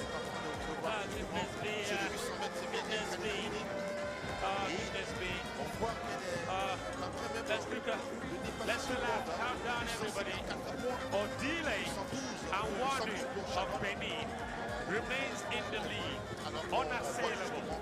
I beg your pardon, 56, 16 points, 5,660 points. There they are, Kemi Peterson as well, and that's the gold medal. Odile Anwadu. Well, when it first popped up here, it looks like the order had been messed up. But surely now, it looks like Odile's position hasn't changed by virtue of where she finished. So she gets the gold medal. the Beninois, Nigerian Francis Peterson Kemi gets the silver. But the drama happened in the bronze medal place. Vestashana, by virtue of finishing second, not enough to finish ahead of Tenku. And Tenku knew that she had to win that 800-meter race to maintain her place in the medal standard. And she's done exactly that. If Shannon had beaten her, though, possibly she would have come into the bronze medal place. So that's the top three. Odile Akwangwane of Benin gets the gold. 5,660 points. The silver goes to Francis Peterson Kemi of Nigeria, 5,268 points. And the bronze goes to Adele Amafuganteku of Cameroon, 5,181. The South African Mr. Shannon does not get a medal. I think it was all about the number of points.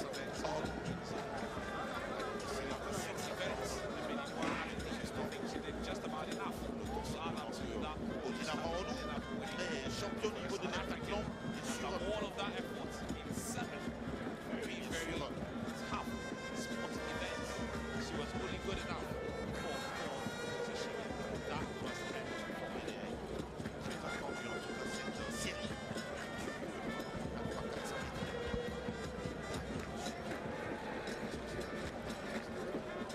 so we are into the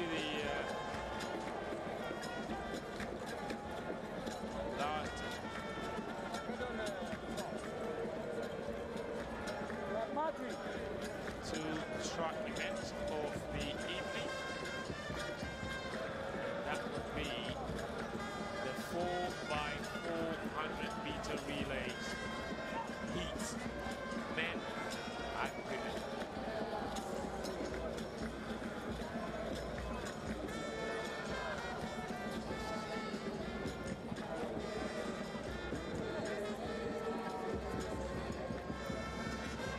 Currently ongoing in the field as well is the men's long jump, as well as the women's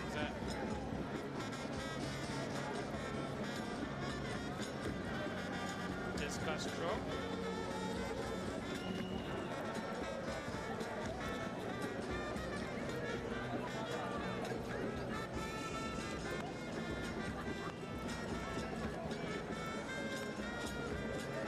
Le concours du lancer de disque avec Yolandi. Se positionne plutôt. This is South Africa's Yolandi with a sit and final attempt. He's currently in fifth position, 54.44 meters. It's her longest stroke which she achieved on her fourth attempt. And now she can attempt to get into the medal zone. Decent drill. Not Tout ça dans quelques instants. Sur cette médaille, bien sûr, toujours dans la catégorie registre 4 fois 400 mètres. Sur toujours ce concours de disque n'est pas toujours à son terme. De la passion du public.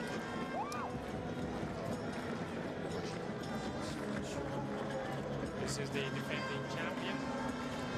58-03 sur le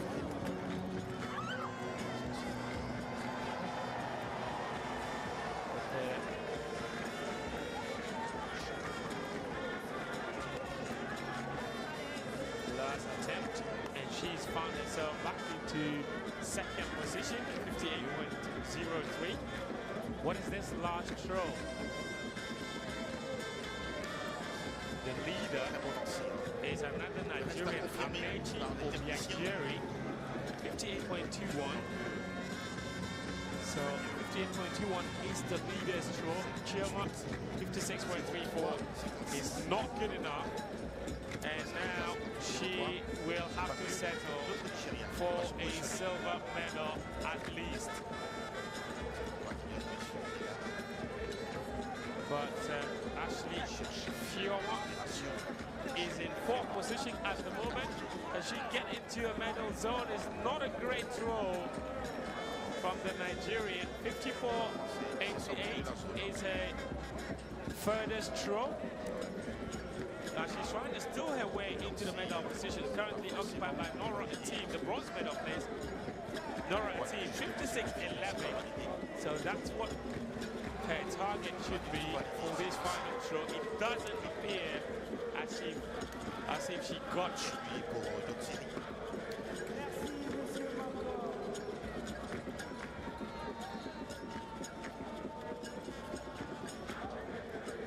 it was not even a legal throw, and that's it. And that is that. This is Cameroon's Nora Ateem in bronze medal place. In bronze medal place, 56.11. Can she throw more than 58 meters to upstage the defending champion Chioma Onyekiri? It's a decent throw. Defending champion Chioma Onyekiri is also the game record holder as well as the African record holder. Nora Ateem's last throw might not be enough to get into that silver medal position. Here it comes. 54.62 is not going to be enough. And so the medal positions are determined.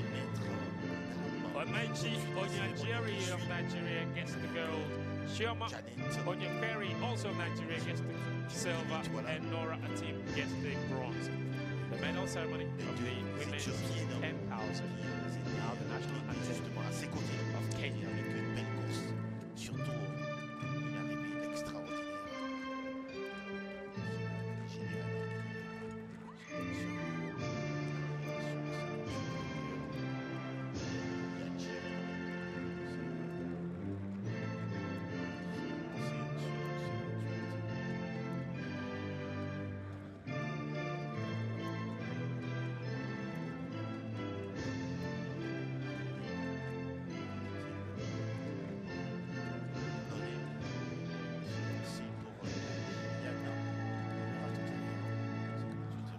Janet Chepingetich with a wonderfully executed race to win the women's 10,000 meter gold. She was the only Kenyan running on the lone ranger really against 3 Ethiopians. Secrétaire général du comité olympique ghanéen. Merci et félicitations à toutes ces athlètes. Really wonderful run from Chepingetich. The well-deserved gold medal for her. And look at the conclusion of the women's discus show. Up there,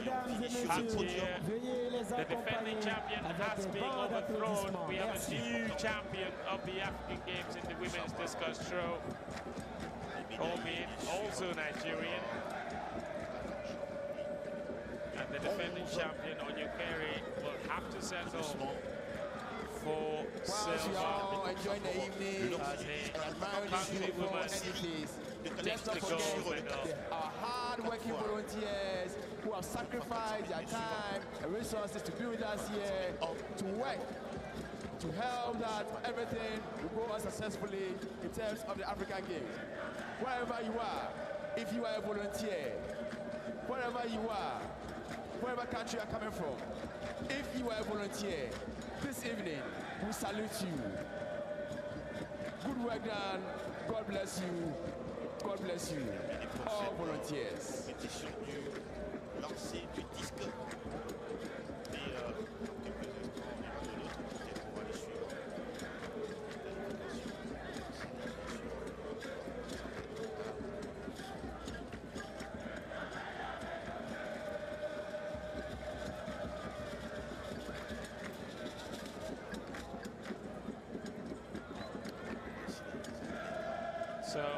conclusion of the women's discus throw, the gold medal to Amechi Obiajiri, 58.93, upstaging her countrywoman and the games record holder, Chioma Onyekweri, who had to settle for silver, and Nora, a team of Cameroon, completing the podium places.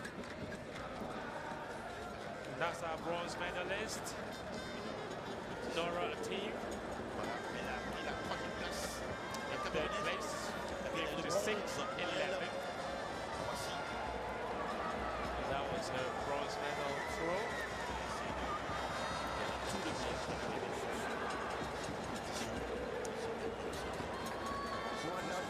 It's an impressive win for Nora team. And this is the defending champion and the African Games record holder as well as the African record holder, Onyekweri Chioma. It wasn't a great day for her. 58.03 was her furthest throw. A little shy.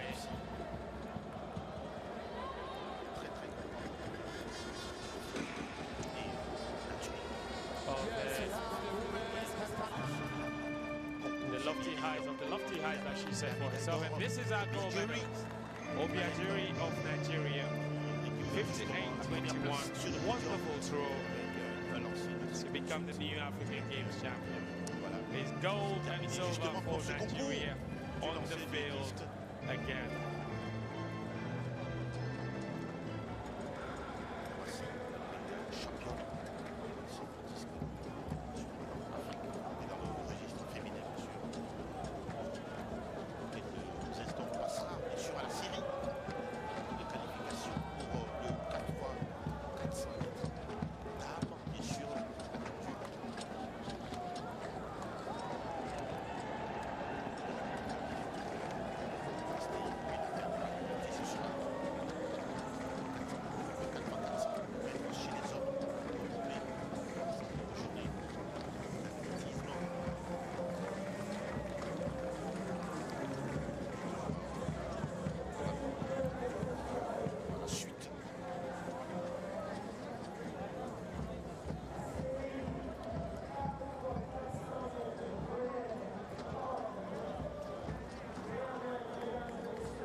So those are the final results, 58.93 for Obiajiri, women's discus throw final, Chioma, Onyekweri, 58.03 Nous for a avons team aussi of Cameroon. Major Général Ahmed Nasser, président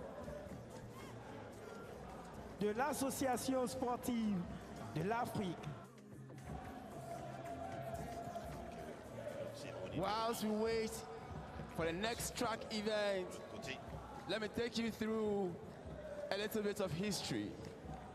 This is the 13th African Games, and it is being held here in Ghana. The very first edition was held in Congo, Brazzaville in the year 1965. It used to be called the Pan-African Games, and it metamorphosized into all African Games. Now it is called African Games. This is the 13th edition. The 12th edition was held in Rabat, Morocco. Before then, Congo Brazzaville hosted it in 2015. This is a 4-year event. The next one, which is in 2027, will be held in Cairo, Egypt. Cairo, Egypt. That will be the 14th edition of the African Games. So, Ghana is proud to host the 13th edition, and we know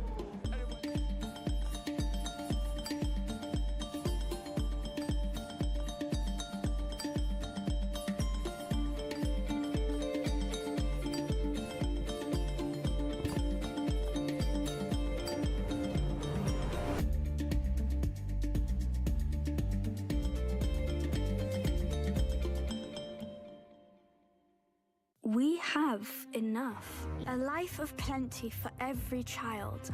We've had enough all along. There's enough choice for every child. Enough nutritious food, produced responsibly and sustainably, so children can thrive everywhere. Let's come together and stand with children to say we've had enough. Enough.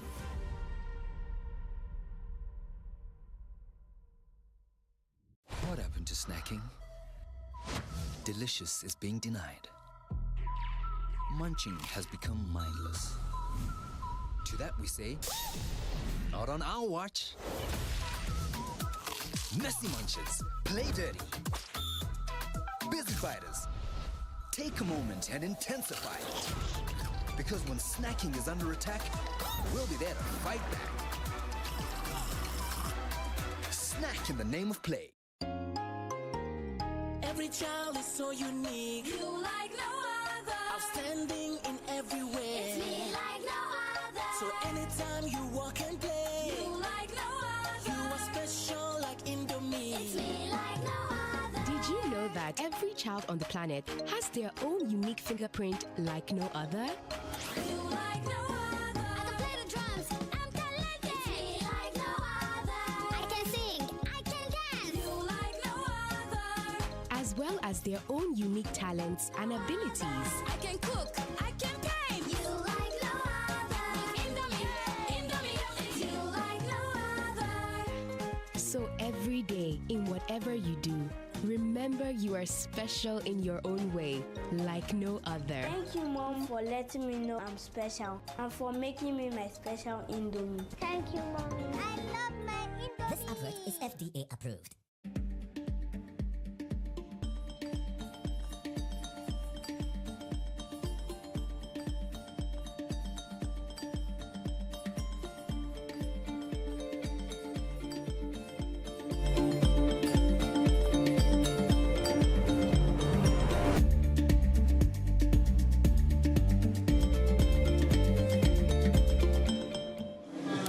Good evening, Africa, and welcome to the African Game Show with me, Philip Sichopper Achim. It's that time again where we come your way with everything that has happened today in the African Games. Meanwhile, we've got a special guest in our studio today, and it is a history lady. It is a gold winner at the African Games. It's one that brought their house, the roof of the whole house, with so much jubilation, so much clap, so much noise.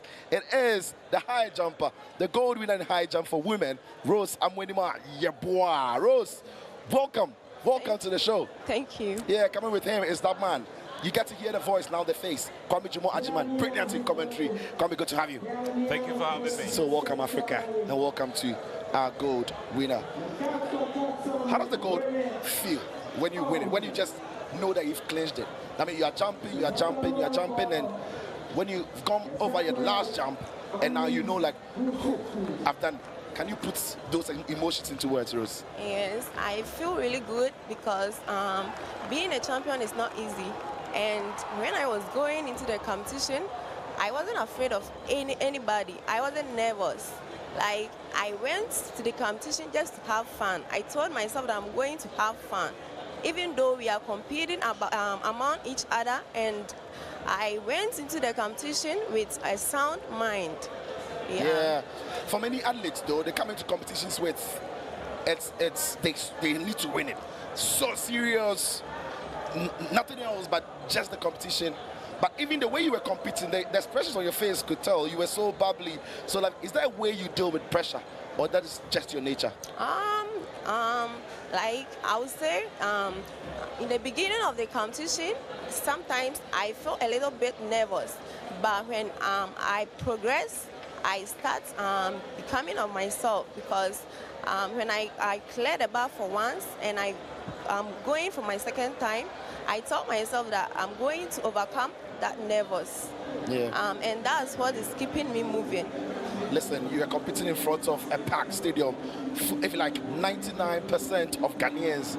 What is it like competing in front of your home crowd and they're cheering you on? I was really overwhelmed and impressed, because looking at the crowd that was cheering me up, like I was so happy. Getting all my people to support me.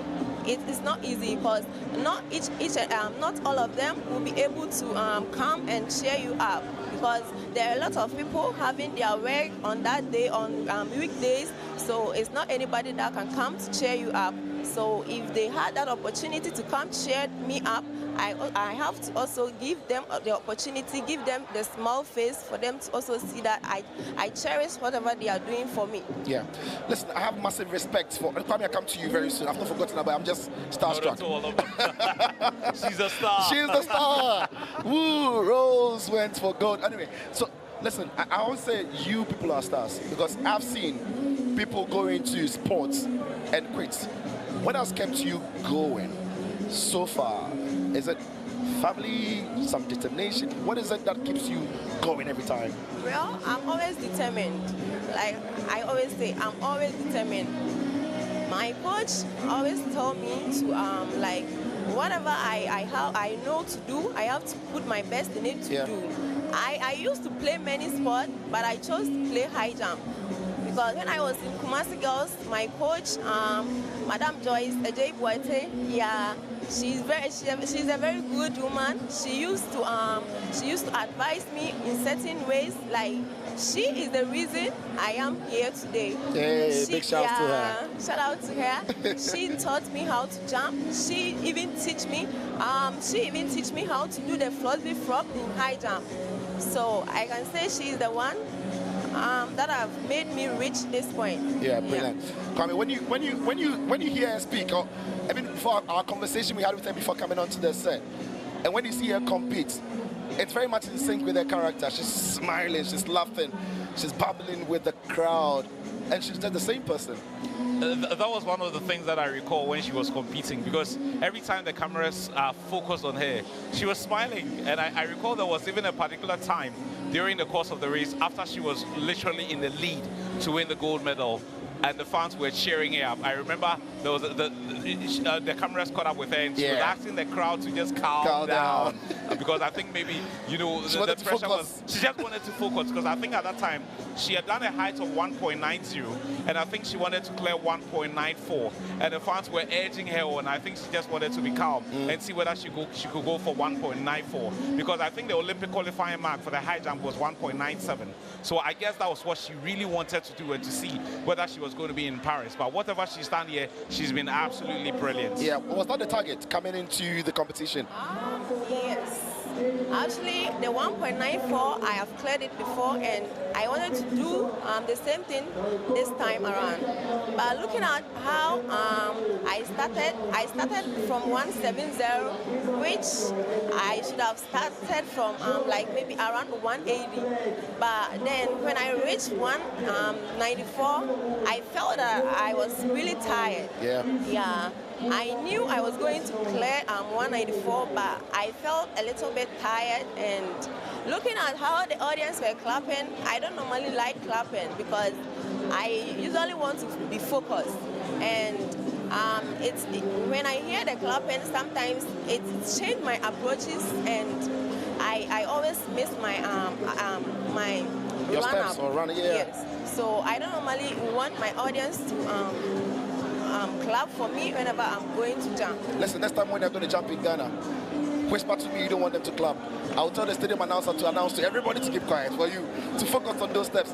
But yeah, it didn't clear the height for the Olympic, but there's an opportunity for you to do so. What is next for you, Rose? Yeah, my coach, Coach Petros, in the United States, in University of Illinois, Urbana-Champaign, he's trying to put a little bit technique into my what I have already. So I think that's the best idea of him, and I know that's really going to help me.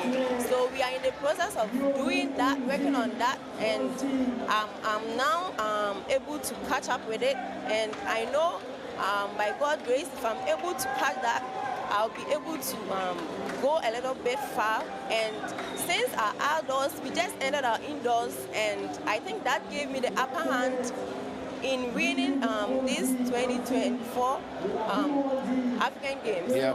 So we just ended our indoors, and now we are moving. We've even started our outdoors, but since I'm not there, I'll be competing next week. Yeah. Wish you all the best in that. Kwame, she is a potential Olympic gold medalist. She is a potential African superstar who can win those things. She's still very young, and she's speaking about coaching, and the coach is improving all her technique and everything. She has what it takes to get to the very, very top. She's shown all the signs. Now, if she's doing 1.90 at this point, she's still very young. I think the most important thing is just what you said, her technique. I'm not too sure who is part of her coaching staff and all of that, but I'm sure that's the next thing that they would want to be working on, because I've seen so many compete at this level, and sometimes the little things that define you as a star when it comes to sports like high jump is the technique. In her sport, I'm sure she'll be familiar with a name like Bianca Vlasic, the lady from Croatia. I mean, she made it look so easy at some point, and for all of you who would love high jump in the men's division as well, everybody recalls Javier Sotomayor because of how he went about, you know, his, if you like, his approach to, if you like, the height, and he made it look so easy. So I'm sure the next thing she would want to be working at is see whether she can go 193, 194, 195, and maybe 2.0. And if she puts in a thing or two, who knows how far she can go with the heights that she herself intends to reach. Right. When you speak to a lot of athletes, they will tell you, you see them winning the medals, but the body of work or the group of people working behind them are many. Right. I'm going to give you the opportunity, Rose, to say thank you to whoever. I'm sure you're going to, obviously, Ghanaian fans were there for you, but some of your coaches, maybe friends, family members, people have been pivotal. It can also be tricky because you might miss some names. That's right. But people who have been, listen, she has a long list. Yes, but I'm going to give you the opportunity to say thank you to as many people as you can before you take leave of us, Rose. There you go. Okay. I thank each and every one. First of all, I'll thank the Most High, God, for bringing me this far. It's not easy to come to be at this stage. So I thank the Almighty God for in giving me that strength to compete in such an event. And also, I will thank Madam Joyce Ejegwaite, who took me through all this. I really thank her. She has really done a lot. Like, she's the reason I am here today. And I also thank Mr. Wisdom. He is the one who took me to the US to continue my education. Brilliant. I really thank him and appreciate every little thing that he do for me. I also thank my coach, Coach Petros of University of Illinois. I really appreciate his calmness, his advice, his training techniques, his workout. Like, I really enjoy every little bit of workout he gives to me. I never complain like his workout. Any workout that he gives me, I make sure I do and do it well, even though it's sometimes a little bit high, most especially the weight lifting. Since I wasn't used to lifting, by now through him, I have been able to even lift what I wasn't able to live before. I thank him, and I thank each and every one here who cheered me up during when I was putting this massive performance. I really thank everyone, and I thank my family, my mother, my father, my siblings, everybody. I thank each of them for giving me such privilege to being in sport, because not every parent will allow their daughter or their son to compete in such an event. Perfect. Yes. Perfect. And we also say a very big thank you to delivering gold for Team Ghana. Finally, before you leave, you said you played many sports. If you didn't do high jump, which sports would you have done? I can't tell. I was really interested in all the sports. I was really interested in all of them. You do sprints? No, I was playing hockey. The hockey team lost the star. The hockey team lost the star. University of UCC. That's where I was. That's where I was. And I thank University of Cape Coast too. I really thank them. They also gave me the go ahead to come to their school to study without paying anything. I really thank them. Fantastic. I used to play many sports. I was into basketball. I even won MVP. No, man. 2018. The girl is supremely talented. Very talented. But yeah, congratulations to you. I wish you all the best in what is to come. You are truly a star. Good luck to you. Right, so in the African Games, many stars have been born. Many of them are also going on to try and make history. We saw only yesterday in the 4x100 meters for Ghana, the relay, the men, they claimed silver. They got the preparations together. They went on to win silver for the country. Let's take a look at this that we put about them, how they prepared, how it ended.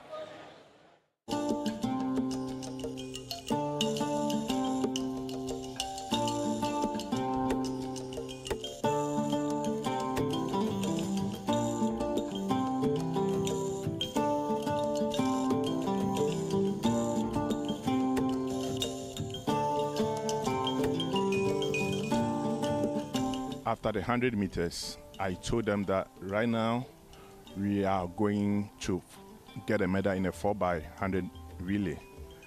So my boys and girls are ready, physically and mentally. They are all focusing for get a medal for themselves and for the entire nation. And off they go, there's no turning back now. The final of the men's 4x100 meter relay. The Nigerians are going very strongly. Edwin Gadai is already being caught. But on the back straight for Ghana is Benjamin Azamati. But they were dropping the baton, but they did it. It's Shoriche against Joseph Paul Amwa. It's a race for 1 and 2. Ghana, Nigeria, Nigeria. He almost overwhelmed him at the line. We're very proud of ourselves, and it's an amazing feeling to see the whole crowd behind us. When our names are mentioned, they give us the support that we need. So we are grateful. We are grateful for the support, and we wish we got gold, but maybe better luck next time. We got silver with the time that we run was kind of close to the game's record. So maybe we still need a few stuff to clean up, and then maybe next time we could do it better. Yeah. We're really happy to see that athletics is getting the recognition that it needs. We also we train hard to get on higher platforms so we could get more support than even this year.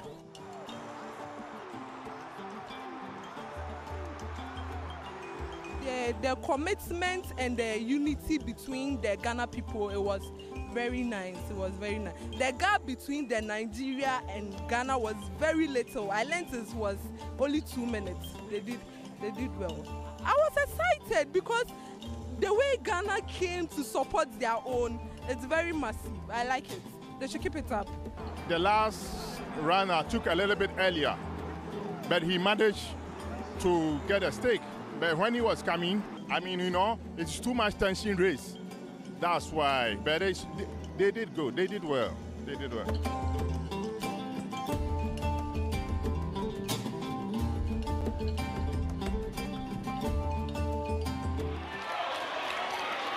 All right, so the crowd behind me are absolutely buzzing because the fun continues here at the University of Ghana Stadium where the athletic oval is. All right, so we've seen the heat off. We've seen the heat of the 200 meters men.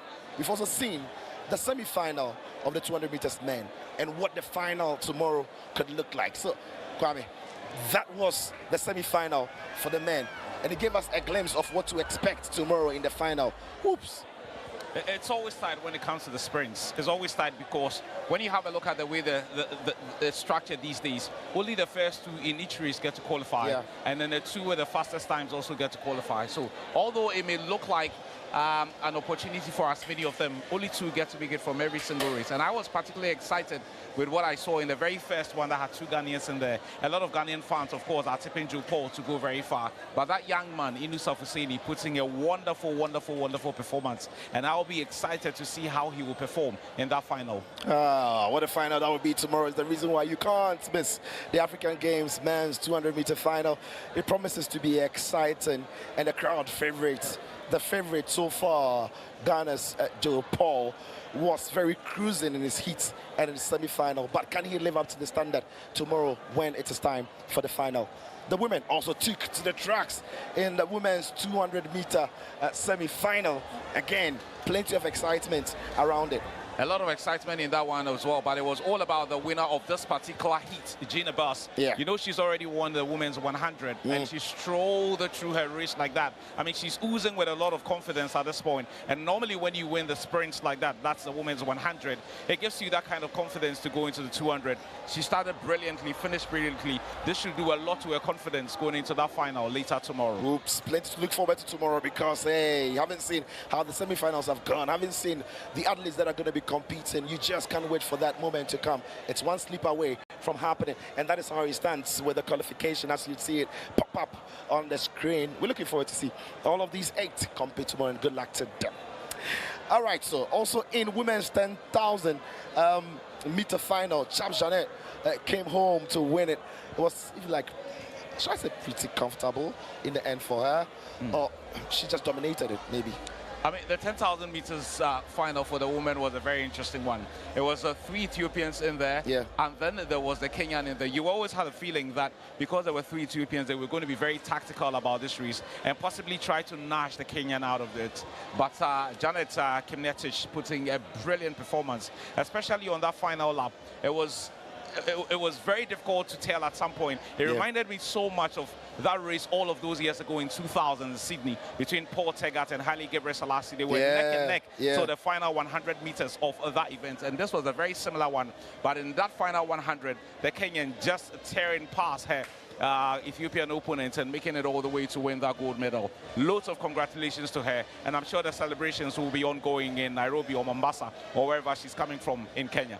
All right, so there you see it there, having Clinton Janet winning it in the 10,000 meter race there in the women's category.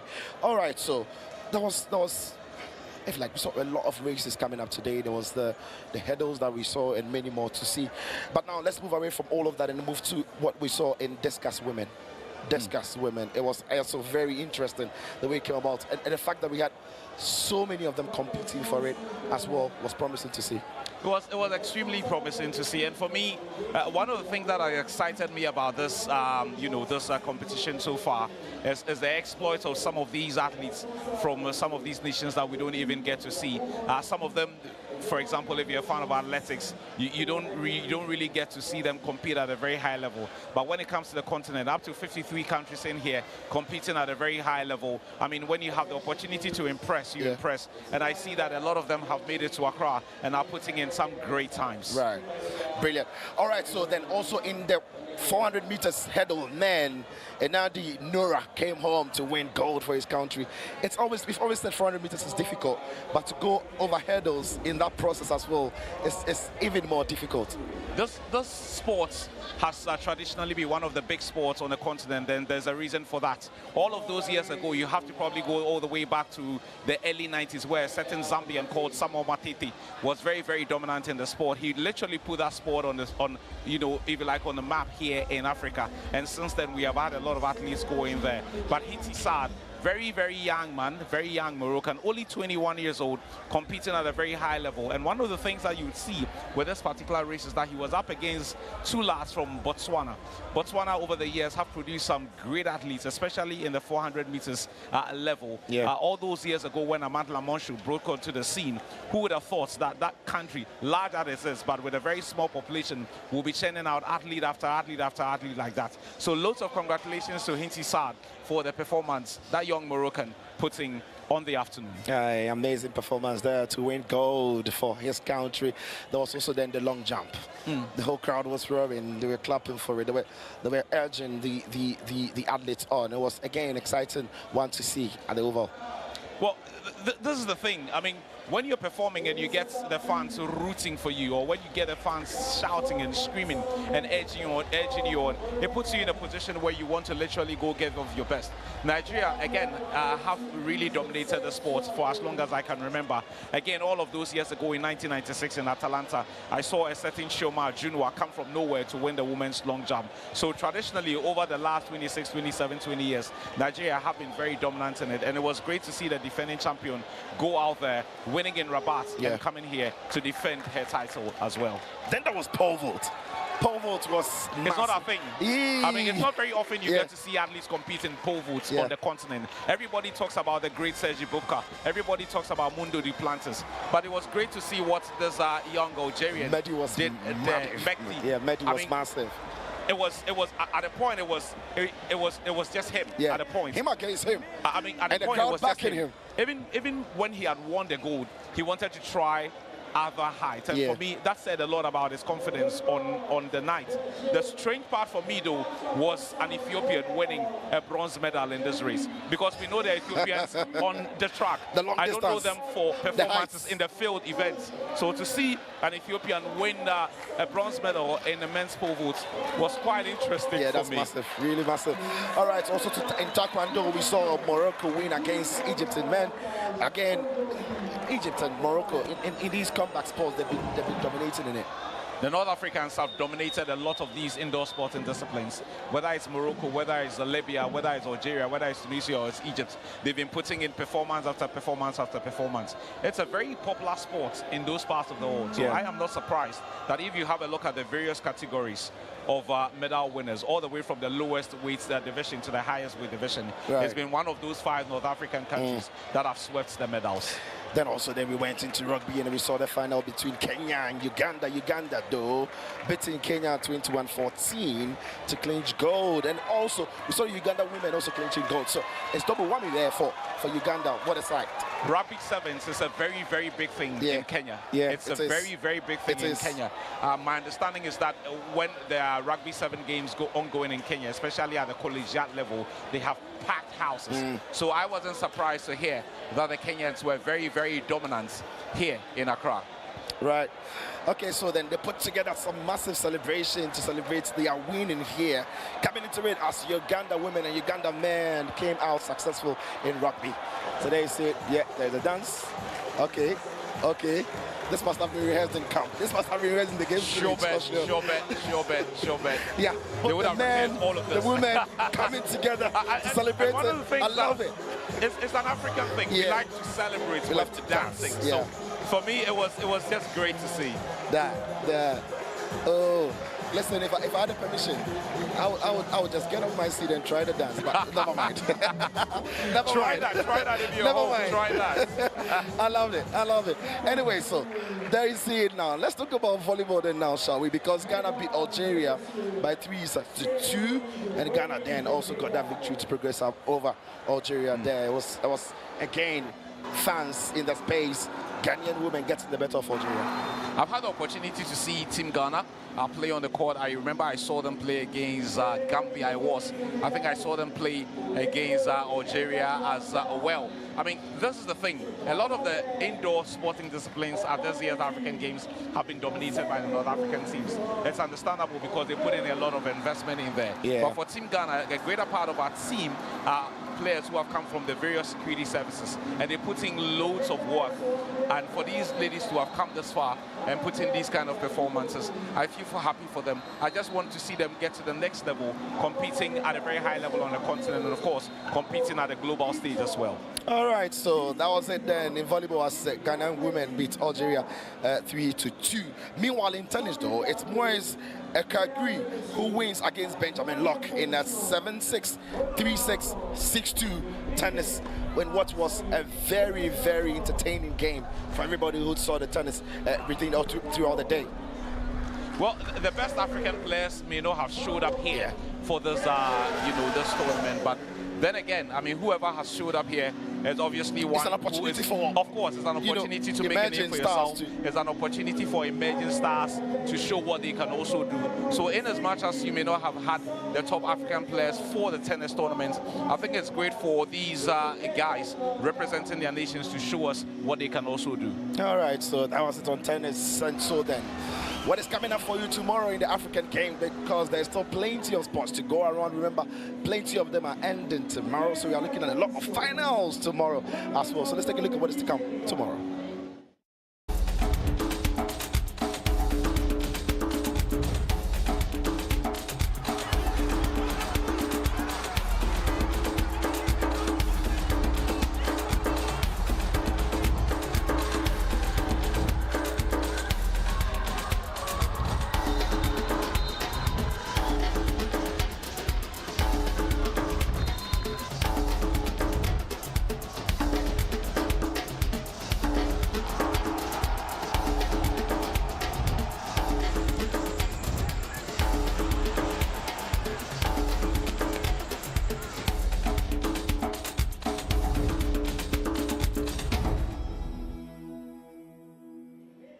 exciting day coming up tomorrow. So there's still so much fun to be had in the African Games 13th edition here in Accra.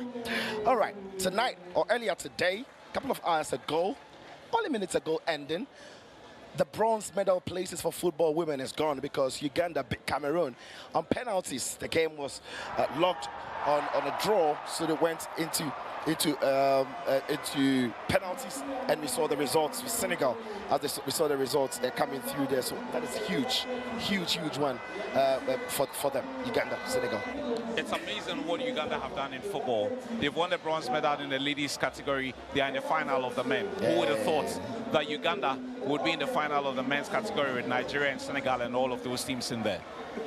Big one for them, having clinched a bronze medal in football and women's. But coming up later tonight is the final place for gold. Nobody really wants to. You know, when you win the bronze in this, you celebrate better than the person who's going to win silver.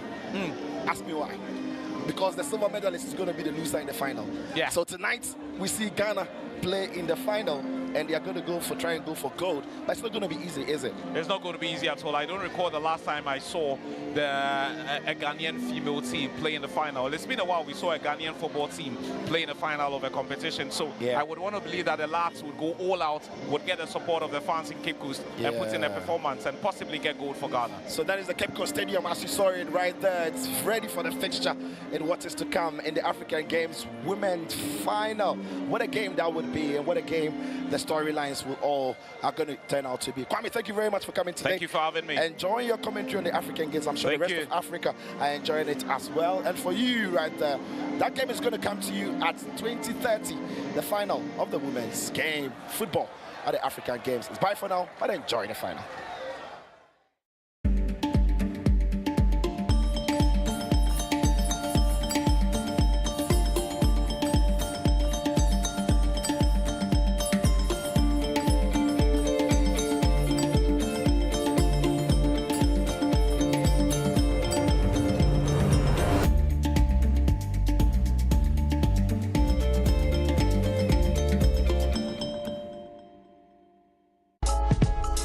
The International Maritime Hospital, IMA, situated in Tema Community 3, is a 130-bed capacity hospital and your one-stop shop for all your health needs. IMA provides all medical and surgical specialities. We have a modern gastroenterology and endoscopy suite to take care of all your health needs. The International Maritime Hospital offers nephrology with renowned dialysis and boasts of one-of-a-kind radiology department with a wide-bore 3 Tesla MRI scanner, the only one of its kind in Sub-Saharan Africa. IMA boasts of a flagship comprehensive stroke center. IMA is open to the general public.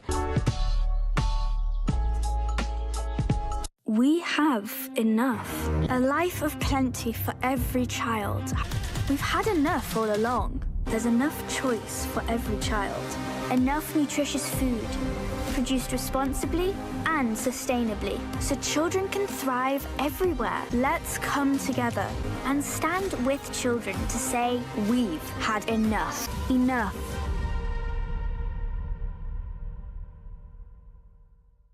Coca-Cola Zero Sugar. With a new and improved taste. It's delicious and refreshing. Coca-Cola Zero Sugar. You need to try it first. This advert is FDA approved. Every child is so unique. You like no other. Outstanding in every way. It's me like no other. So anytime you walk and play. You like no other. You are special like Indomie. It's me like no other. Did you know that every child on the planet has their own unique fingerprint like no other? You like no other. I'm talented. It's me like no other. I can sing. I can dance. You like no other. As well as their own unique talents and abilities. I can cook. I can paint. You like no other. Indomie. It's you like no other. So every day, in whatever you do, remember you are special in your own way, like no other. Thank you, Mom, for letting me know I'm special and for making me my special Indomie. Thank you, Mommy. I love my Indomie. This advert is FDA approved.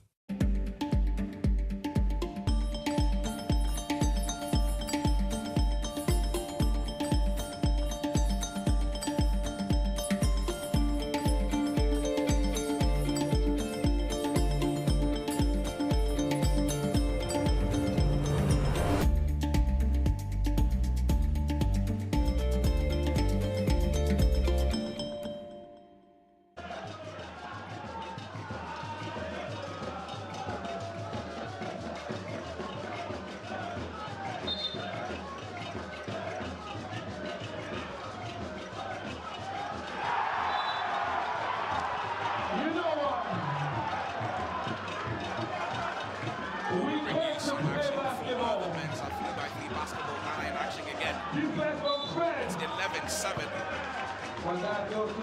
Ghana against Burkina Faso. Just in case you're just tuning in, there's our coverage of the 13th African Games live from Accra, specifically the University of Ghana. The fans are there in their numbers to cheer Ghana on to victory. Ghana in black, the Burkinabes in white, red and green stripes. It's 3x3. That's why you only see 3 players in the pot. This game has a duration of only 10 minutes. If you score from outside the arc, you get 2 points. If you score from within the arc, you get 1 point. The first team to score 21 points gets to win the game. The free throw there for the Burkinabe, they convert that. It's 11-8 now with only 5 minutes to go.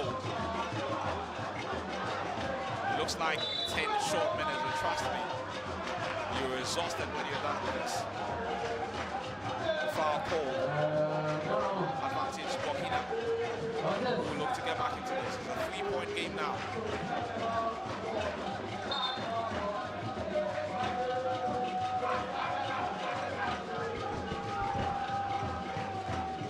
We're back into the game, and the box next to the guy inside. Here we have Valley with the ball. Just in the one to block the box. T-ball. Beautiful basket there by T-ball. No.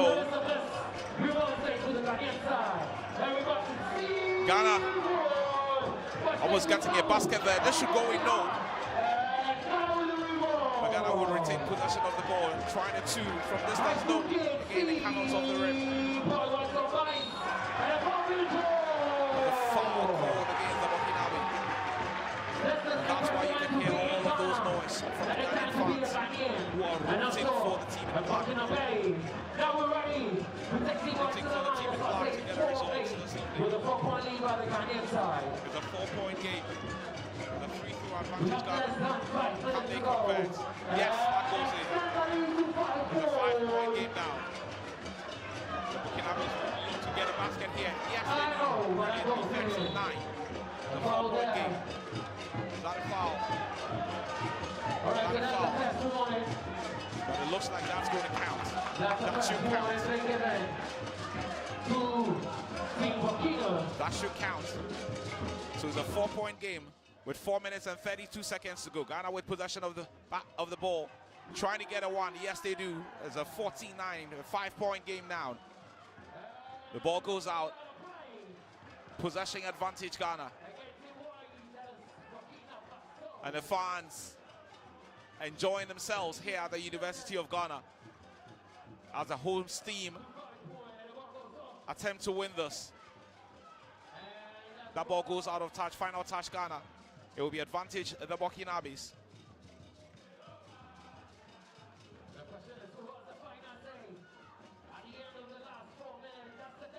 We've got just a little over 4 minutes to go. The Burkinabes will try to, no, that would not going. Ghana with possession of the ball. What can they do?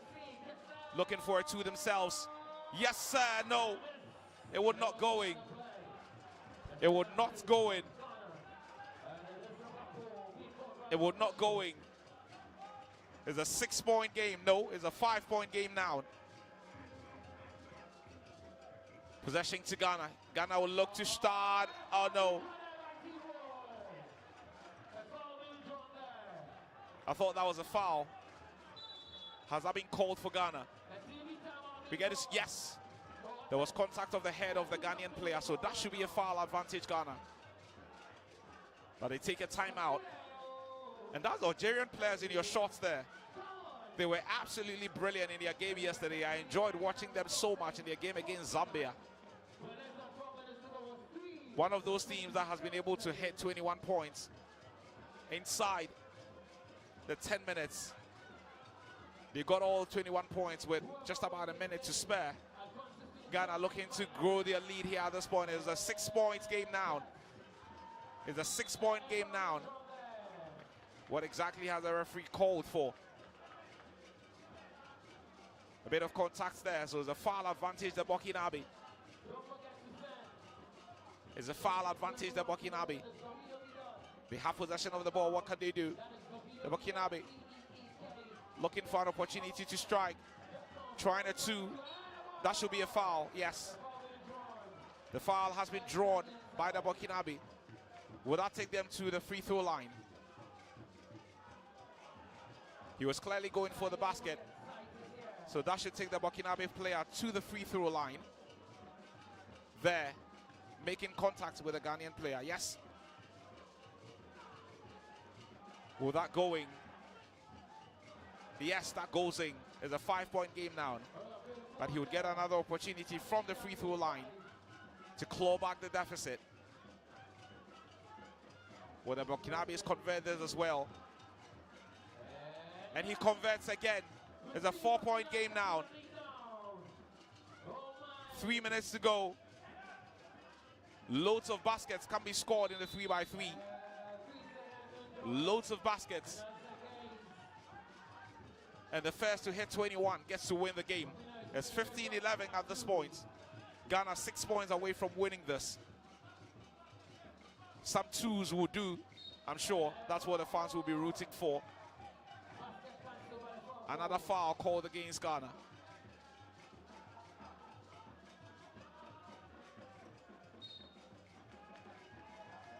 The Burkinabes with possession.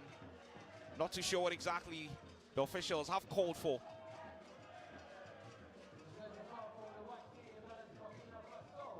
Not too sure what exactly the ref has called for. Is that another free throw for the Burkinabe? Well, it looks pretty much like that.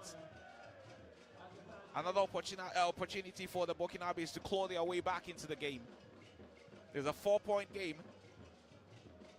Ghana 15, Burkina with 11. Player number 13 for the Burkinabe, attempting to claw their way back into the game. It's a 3-point game now. It's a 3-point game now. 15-12.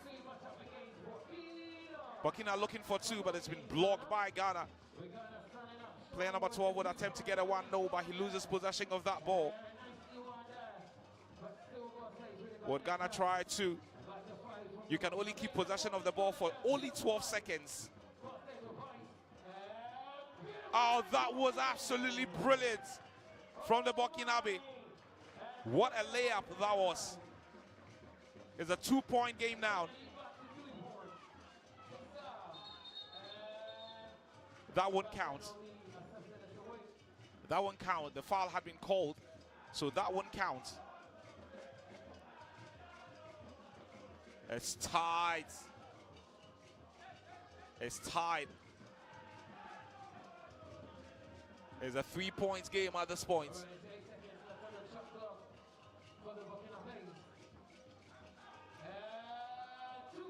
Burkina trying a 2, but that would not going. No, the layup would not going.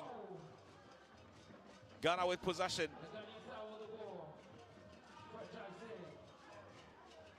Trying a 2 from distance.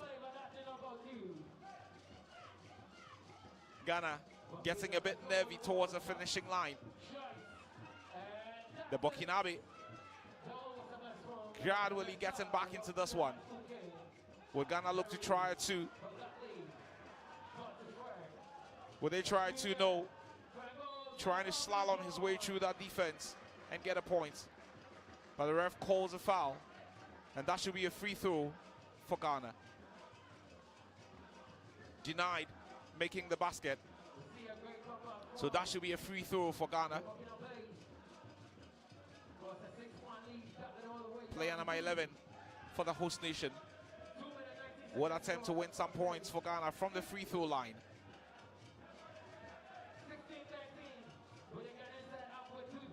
Ghana lead 16-13. Is a 3-point game. That goes in. It's a 4-point game now with a little over 2 minutes more to go.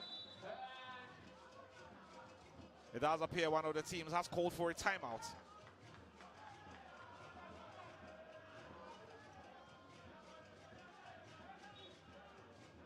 Well, that was a quick one.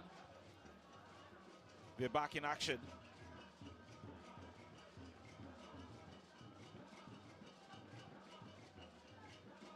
It's 16-13. Is that a free throw advantage, Ghana? Yes, it is. An opportunity to extend that lead. That goes in. There's a 4-point game now. 13 to Burkina Faso, 17 to Ghana. Ghana looking to reach that all-important 21 points and win the game. That will not go in. It remains a 4-point game. Ghana looking to close this out. Ghana looking to close this out. Will that go in? Oh yes, brilliant. No, that layup would not go in. But this should go in. No. It cannons off the rim again. Ghana will try to. Yes, sir.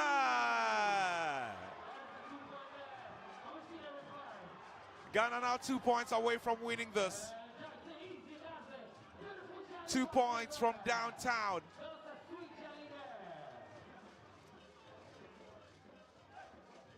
Ghana 2 points away from winning this. It's a 4-point game. Yes, sir. This is getting nervy.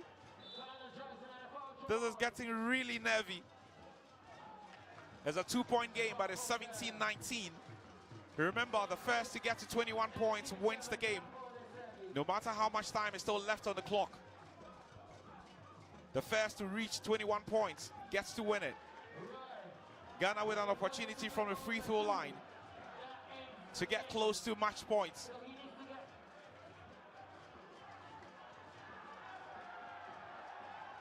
It's 19-17.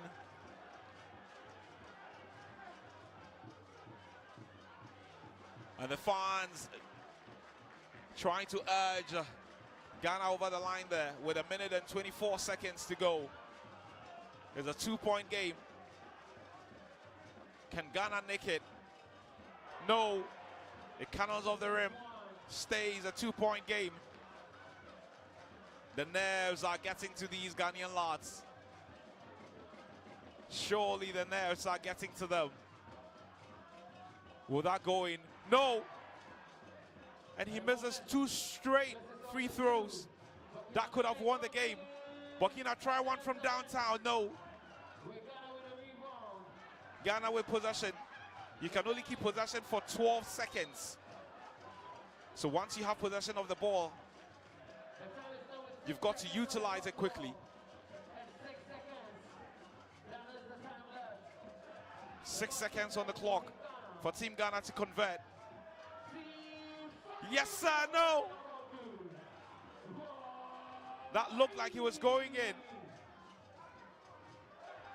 Ghana looking to finish this off.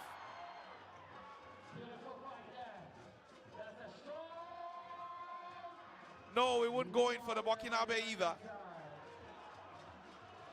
We've got less than 1 minute to go. Ghana losing possession to the Burkinabes. They'll try a 2 from distance. Yes, sir! It's tied. It's tied. It's tied. Oh, this will be nervy for both the teams. This will be nervy for both the teams. Ghana has really got to take advantage of these free throws. 2 free throws. If they convert, they win. Yes, sir.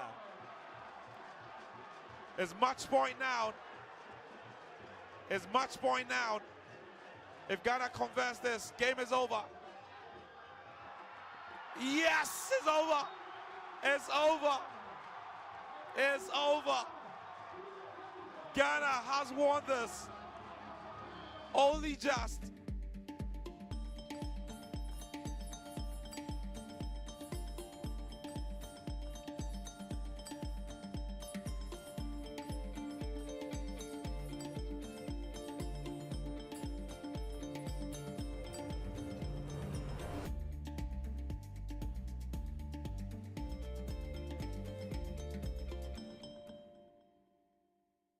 Black, it's not dark, it's bright.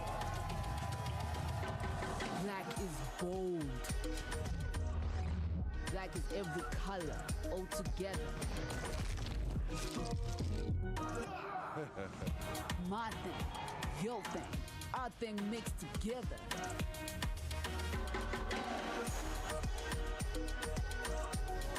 Black shines brightest. We have enough. A life of plenty for every child. We've had enough all along. There's enough choice for every child. Enough nutritious food, produced responsibly and sustainably, so children can thrive everywhere. Let's come together and stand with children to say we've had enough. Enough.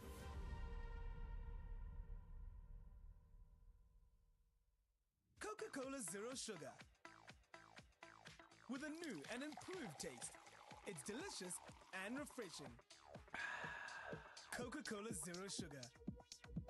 You need to try it first. This advert is FDA approved. Every child is so unique. You like no other. Outstanding in every way. It's me like no other. So anytime you walk and play. You like no other. You are special like Indomie. It's me like no other. Did you know that every child on the planet has their own unique fingerprint like no other? You like no other. I'm talented. It's me like no other. I can sing. I can dance. You like no other. As well as their own unique talents and abilities. I can cook. I can paint. You like no other. Indomie. It's you like no other. So every day, in whatever you do, remember you are special in your own way, like no other. Thank you, Mom, for letting me know I'm special and for making me my special Indomie. Thank you, Mommy. I love my Indomie. This advert is FDA approved. Black, it's not dark, it's bright. Black is bold.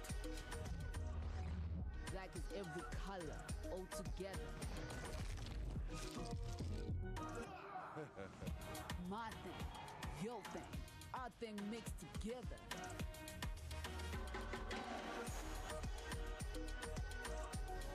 Black shines brighter.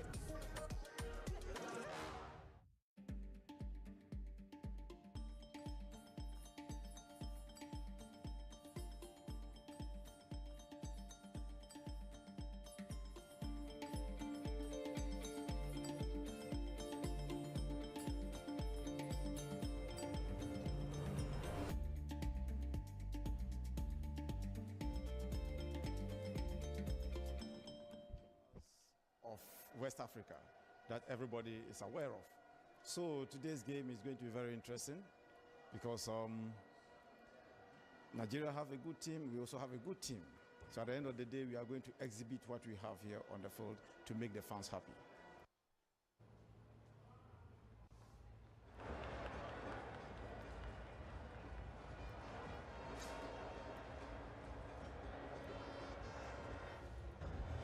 Yes, it's going to be a cracker of a game that is going to bring out the wits of every player, because the most coveted thing is goal, and we're defending champions. So we're out here to give all we have and make sure that we do not relinquish our position.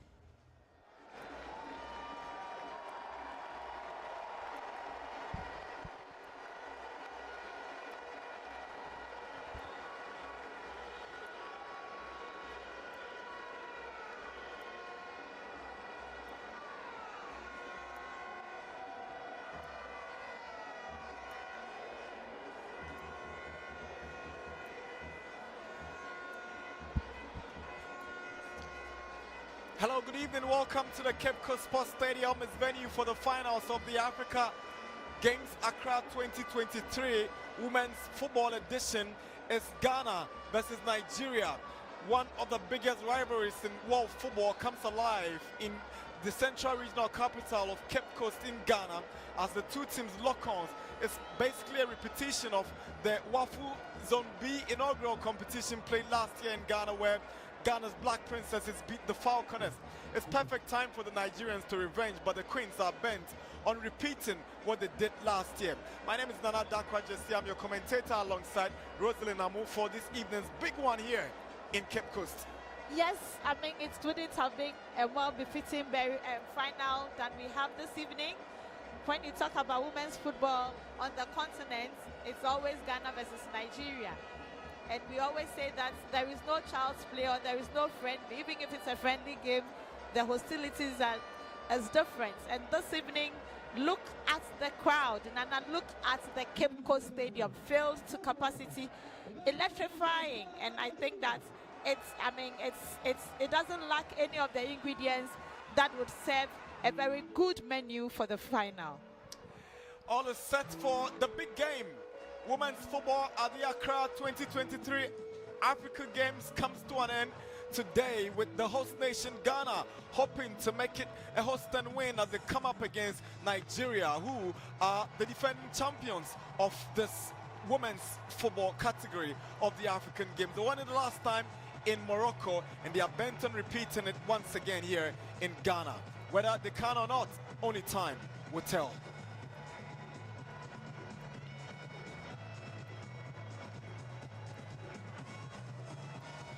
Of course, the Black Princesses of Ghana, India, white and black jerseys, the Nigerians have also showed up in their traditional green jerseys here in Cape Coast.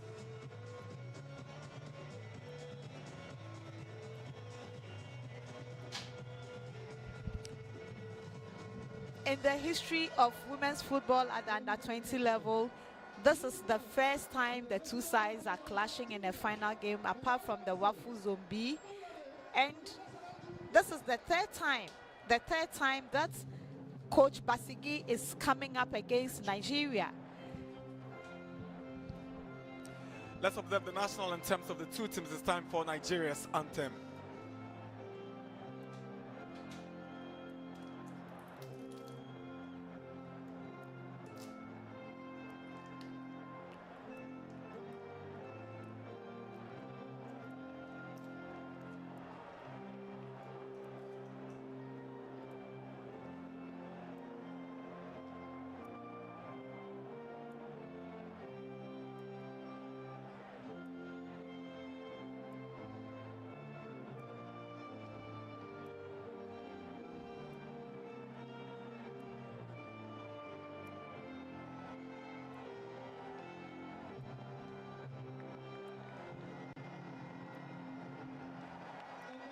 The national anthem of Nigeria gone by. It's time for the national anthem of Ghana. And the rapturous applause from the fans tells it all in terms of the expectations.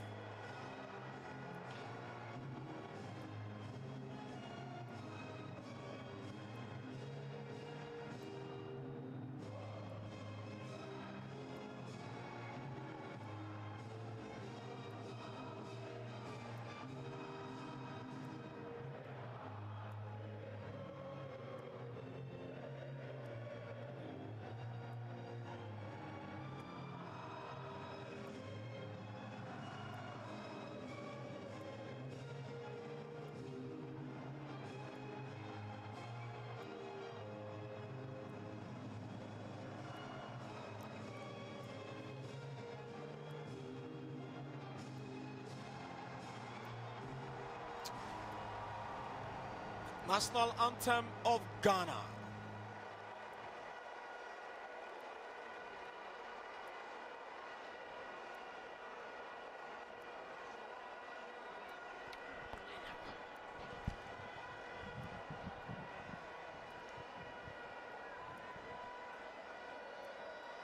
Yesterday, Nigeria had the last laugh in the women and men 4x100 relay by beating the Ghanaians to the gold medal. Ghana clinched silver in the men's category of the 4x100 relay, and Nigeria clinched gold. And Nana, it's instructive. They had come here saying that they had come to right the wrong Ghana caused them in Abuja in 2003. And so yesterday when they won, I mean, you could imagine the joy among the Ghanaians and the Nigerians. And you know the painful thing? The Nigerians won by a micro 2 seconds. Let's go through the lineup of the Ghanaians. That's Afi Amenyeku, the #1 shot-stopper for Ghana in post.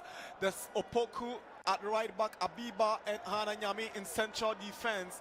And there's also the left back, Comfort Yeboah at left back, Asana Al-Hassan, Mefia Nyami, as well as the leading striker, Mukarama Abdullahi. That's the Nigerian lineup. Familiar faces, Shoma Olise, the main girl they'll be looking up to this evening is lining up.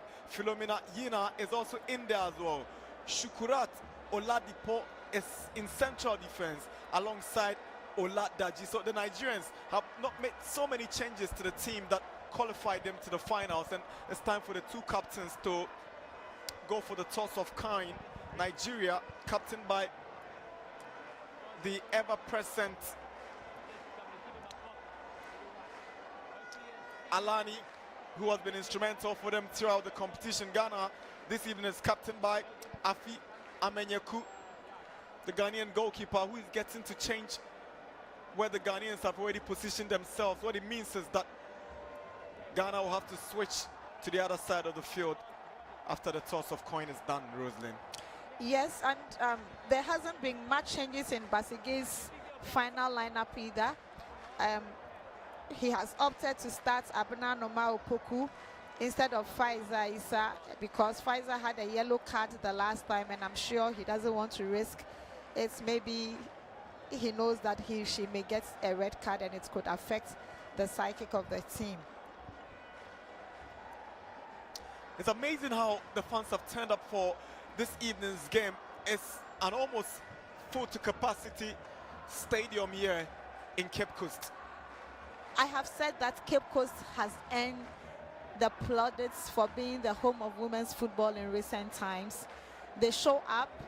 The guys from Castle Hayford and today the National Supporters Union have also come there in their red, gold and green colors to add color to the scene. I mean, Nana, the mission is to win gold on home soil, and no better way to do it than playing against your bitterest rivals on the subcontinent, sub-region Nigeria. I mean, they haven't met. Surprisingly, in the whilst the senior sides have met for umpteen times, at the under-20 level, they haven't met. This is only the third time that they are meeting, and in both occasions, I think Ghana prevailed. All is set for the kickoff. Referee Geraldine Conan will get us going for this evening's game anytime soon.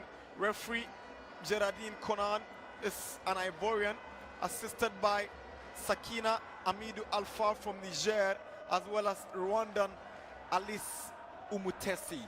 Kickoff time, Mukarama Abdullahi, she was booed, and later the fans came to love her back because she proved them wrong with her scoring ability. She's going to get us going here in Cape Coast. Ghana versus Nigeria. Now let's look at how they got to the finals from this competition. I mean, to start with, CAF decided that this was going to be preparation for the teams that have qualified for the Under-20 Women's World Cup. Ghana, Nigeria among the three teams that have qualified. Morocco are also in there. And so when they came up, Ghana was drawn in Group A alongside Ethiopia, Tanzania, and Uganda. Nigeria was drawn in Group B alongside Morocco and Senegal. Niger didn't show up. And from the group, Nigeria topped, beating Senegal 4-0 and then Morocco 2-0 in the group stages. And then they beat Uganda 2-0 in the semi-finals. Ghana, on the other hand, started on a very dicey note, winning by a slim margin 1-0 against Ethiopia. And then they beat Tanzania 2-1, coming from behind. And then they finished it up with a 1-1 draw against Uganda. And then when they met their nemesis Senegal, they unleashed a 3-1 beating. So the stage is set for a big game. None of these teams really dropped their guard in the beginning stages of the competition. They proved to be the best, and that's why they're in the finals. It's a throw for Nigeria.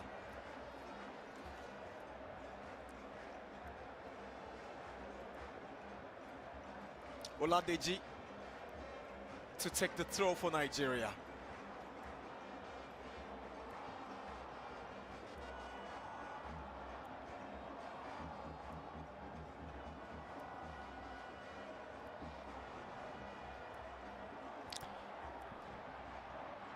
Amenyeku's clearance away for Ghana. Too sure whether Nyami gave a good pass to a goalkeeper on that occasion. Yena. Here's Nigeria's Chioma Olise.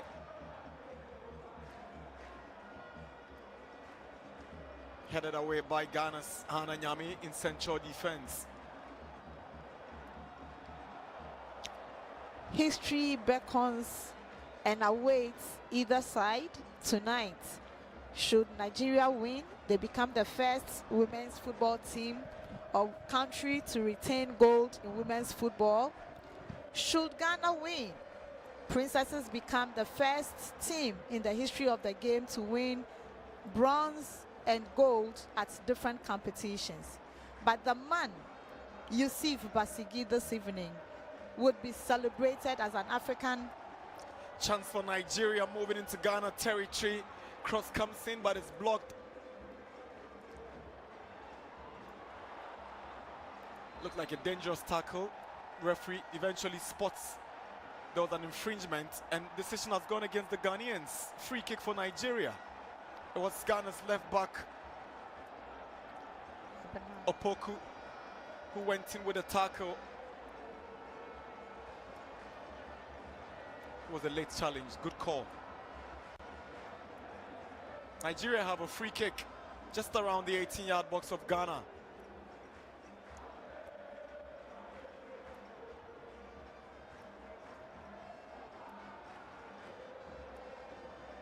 Chioma Olis says, lines up alongside Victoria Alani, the captain of the side.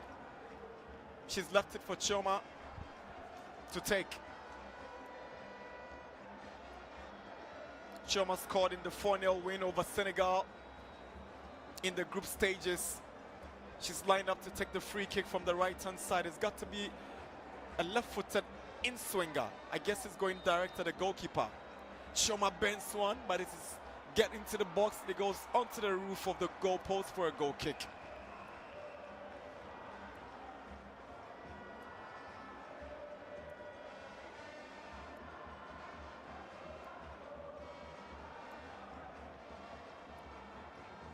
Amponsa, she wins the throw-in for Ghana.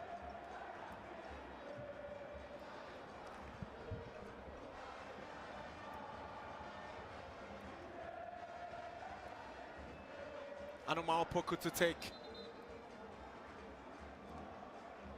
The Ivorian referee is whistling for the throw-in to be retaken.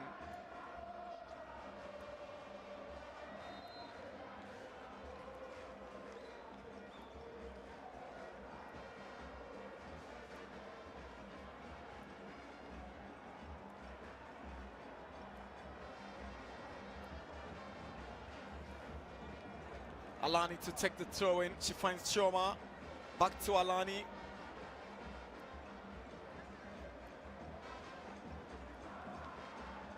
Ghana eventually gets the throw in. Good effort coming from Asana Al Hassan. Both sides like to operate from midfield. And so anytime they have their midfields clicking better, you see them getting better in front of the attack. This evening, they have opted to also use their flanks. And we wait to see who would be the first person to break the deadlock. It's 5 minutes already in Cape Coast. There's the African Games Accra 2023 Women's Finals. Ghana 0, Nigeria 0.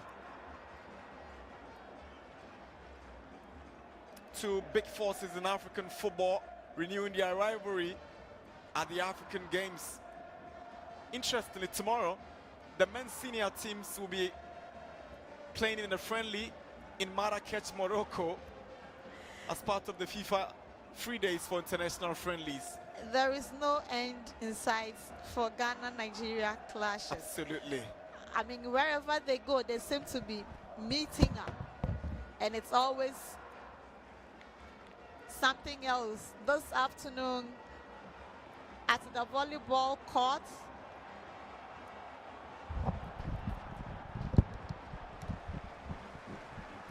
Nigeria trying to put some pressure on the Ghanaians. Hannah Nyami had to come in to stop the run from Lovett Ede.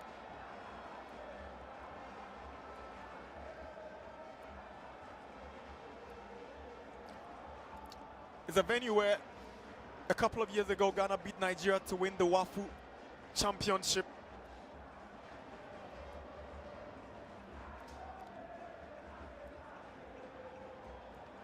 It's a foul for Nigeria.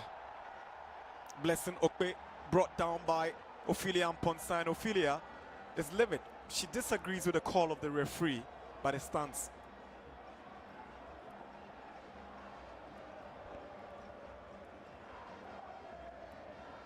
She caught the right leg of the Nigerian, and there's no questions about the decision taken by referee Gerardine. But the Ghanaians should be careful the way they are causing fouls within their final third and within their goal area, because you can't be doing that against a Nigerian side that is clinical and finished. They have the experience and the exposure. They better. Captain Alani to take the free kick for Nigeria. Victoria Alani swings one in straight to Ghana's goalkeeper Afi. Ghana loses possession, ball forced to Chioma Olise. Nigeria looking very comfortable on the ball at this stage. Here is Chioma. It's a long drive from afar, and Amanyaku is right alert and grabs it for Ghana.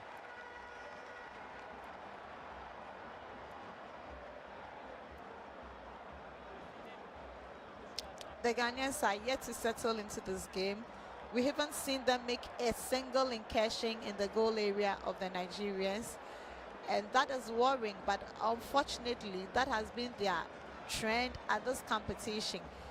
Save the game against Senegal that we saw them starting on a high pressing note.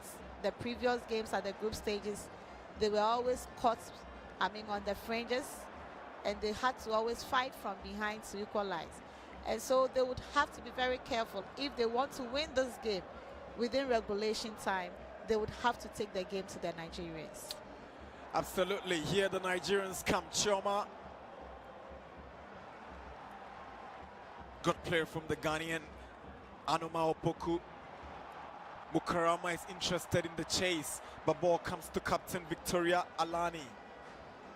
Here is Nigeria's Yina. Philomena Yina.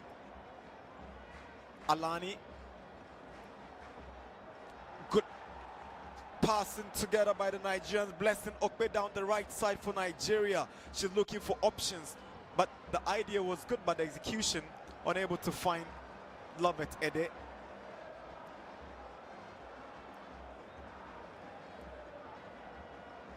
But Ghana and Nigeria will be representing Africa at the next FIFA Under-20 World Cup in Colombia. The Black Princesses and the Falconets have got a responsibility to make Africa proud. Yes, and they'll be joined by Morocco and Cameroon, who will be making their debut, while Nigeria will be making their 11th appearance at that World Cup in Colombia. The Princesses will be making their 7th appearance at the World Cup. And Mukarama steals possession. She goes down. Free kick against Nigeria's Philomena Yina. Mukarama was relentless. She knew she was going to get the ball, but it was Mefia Nyame who stepped up to win the ball for Ghana.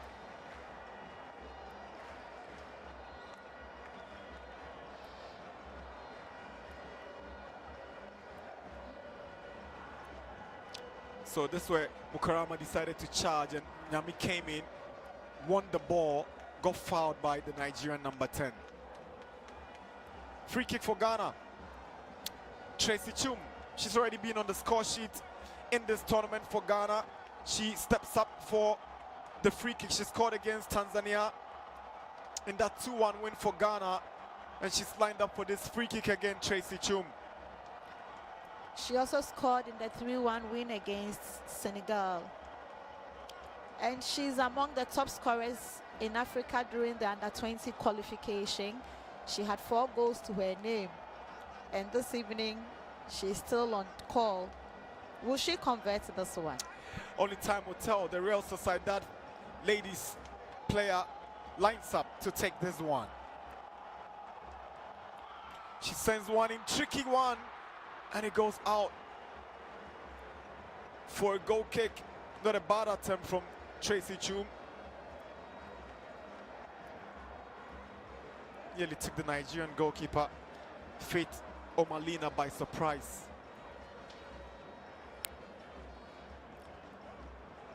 It's a handball against Ghana.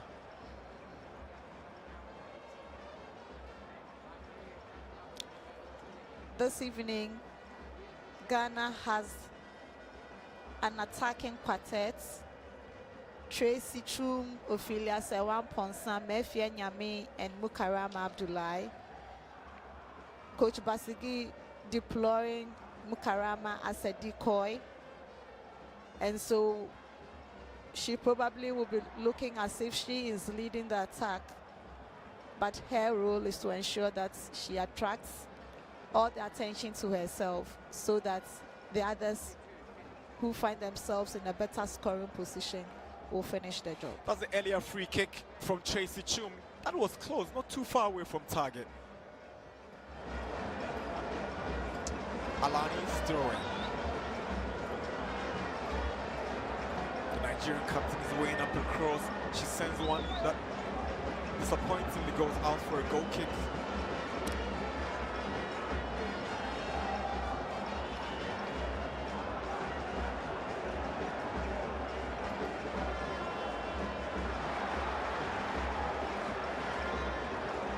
Here's Hannah Nyame, sends one in.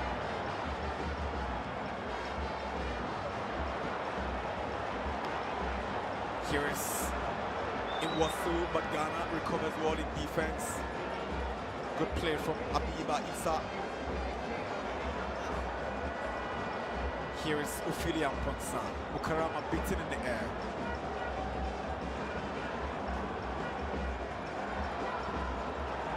Abiba once again to the rescue of the Ghanaians.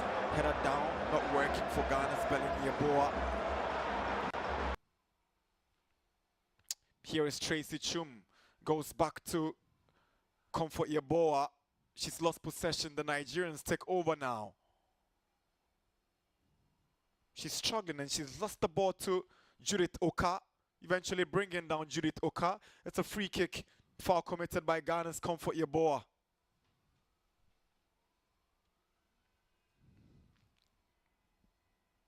This is a real final. A real final showdown. Final that has the trappings of a rivalry, a trappings of a grudge match, and nobody in the mood to drop their guards. Not at all. The last time they met at the Kumasi Sports Stadium, it ended 1-1 in the final of the WAFU, but the Ghanaians prevailed, winning on penalties. Nigeria's free kick is taken and Ghana deals with it. Mukarama fights for the ball, but she's always going to struggle in that aerial tussles with Oladeje and Nancy Akinwa. Here is Mukarama, lovely play from Mukarama. Can she turn a decent cross?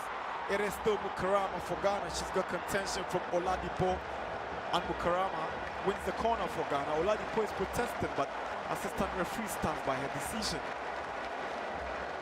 That is the real serious attack that the Ghanaians have launched against the Nigerians. The first corner they have, will they be able to make something out of it? Mukarama Abdullahi, the star girl of the Ghana team. She has warmed her way into the hearts of the Ghanaians. They saw her in 2017 when she went for the Under-17 Women's World Cup. But against Ethiopia, they thought she wasn't good enough. Corner taken by Amponsa. There's a chance in the box of the Nigerians, but here the goal away from Ghana. Philomena Yina. Ball is cleared back by Ghana's Comfort Yeboah, only to be collected by Nigeria's Faith Omalina.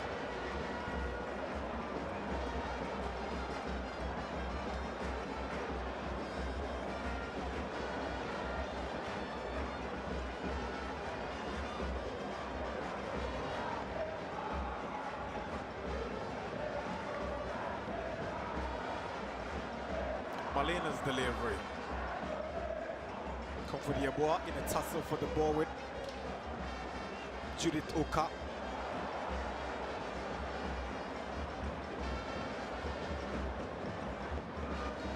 Nigeria number 9 Oka has gone down.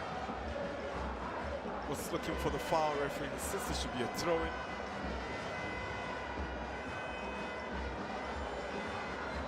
The finals of the Africa Games 2023 Women's Football, Ghana and Nigeria renewing their rivalry once again. Besides the gold medal that will add to your medal haul, there is also the bragging rights of who is better. I mean, if you have no stake in this one, you can relax and enjoy a good game of football. But if you do have a stake, I'm sure you'll be sitting on 10 touts. Navy moment, if you are a fan of either of the 2 years, Bukarama, she's beaten to it nicely by the Nigerian Oladeji. Abiba is chasing for Ghana. She doesn't want to risk it, go to her goalkeeper. She sends the ball away. Mefia Nyame loses control, but it's a very bad tackle from the Ghanaian attacker. Referee Geraldine is asking Nyame to calm down. It was a harsh challenge on Nigeria's Blessing Okpe. 5 fouls committed by Ghana, 2 committed by Nigeria. Ghanaians getting very, very aggressive this evening. That is a surprise, because usually you would find the tables turning and the Nigerians the more aggressive side. But that should tell you the stake. And that should tell you the stake. Very high stakes here in Cape Coast. Here's Nigeria's Oladipo. Bukarama takes possession for Ghana and finds Tracy Chum. Chum sends one inside. Stopped by Oladipo once again for Nigeria.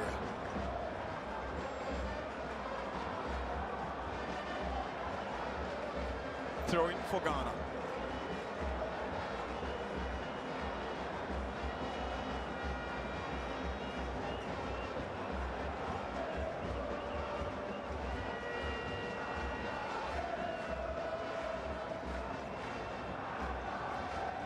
Yeboah's throwing, she finds Yeboah. Bukarama has been obstructed. She was waiting for the referee's whistle. Referee not interested. Abna Noah. It's a poor pass from Abna. Nigeria takes over now. Yina, Philomena Yina is trying to weave her way through the Ghanaian midfield. The Ghanaians are finding it difficult to string their passes together. They need to communicate. They should just take it easy. And understandably, you can see Basigi yelling out instructions to his girls. They need to take it easy and calm down. I mean, there is still more time to go. You can't be playing like that, otherwise you get punished. Here's Mefia Nyame trying to find her strike partner, but it's a poor touch from Tracy Chum. She just couldn't sort out her feet well. 20 minutes in Cape Coast. African Games Accra 2023 Women's Football Finals. Ghana nil, Nigeria nil. Who is going to go home with the gold? Only time will tell. 70 more minutes to go. It could travel into penalty shootout. It could be anybody's game. But this man in your shorts, Basigi, stands on the threshold of history. The first coach to win gold in 2 different African Games, should it go Ghana's way tonight.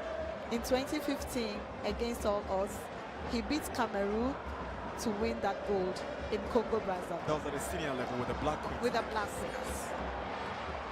It's a poor clearance from Ghana's centre-back, Hannah Nyame. She was under pressure from Nigeria's Judith Oka. So Nigeria have a throw-in inside Ghana's area.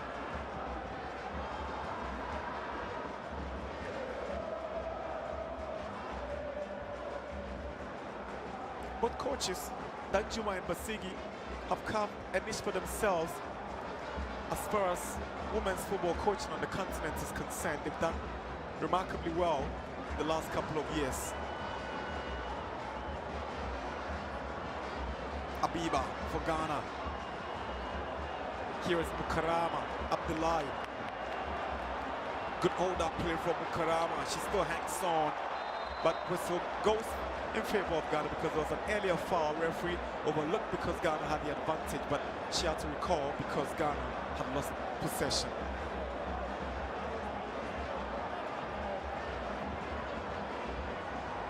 Hassan Al Hassan's delivery. Nigeria take over, Blessing Obe.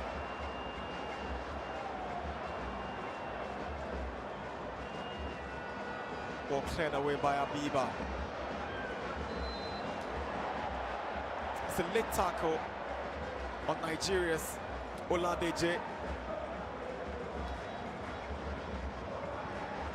Mefia Nyame was the one who went in with a late tackle.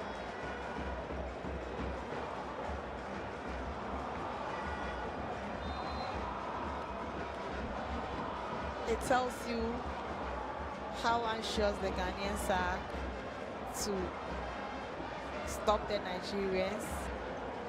But I think that they need to be careful. A chance for Nigeria. What a mistake from Ghana's goalkeeper, Afi Amanyaku. She's basically gifted Nigeria the opening goal. What a howler. How did she do that in an epic game like this? Nigeria in the lead against Ghana in Cape Coast. It's Ghana 0, Nigeria 1, and she's got herself to blame. Let's see how it happened. Long ball taken by Nigeria's Oladipo. This was harmless. She handled it, she left it, and Nigeria score the opening goal through Lobet Ede. You realize that a similar foul was committed, a similar mistake was committed in the game against Uganda in the final group game. I mean, these are the kind of things you do and you get punished for it. And moments ago, we were just talking about the need for them to watch it. They shouldn't be playing around their goal area at all, because you can't do that against a clinical side like Nigeria. So Lovett scores her first goal in the competition, and it couldn't come at any time than the finals. It's Nigeria up by 1-0 against Ghana. The Falconets in the lead against the Princesses of Ghana. 24 minutes in Cape Coast. Free kick for Nigeria.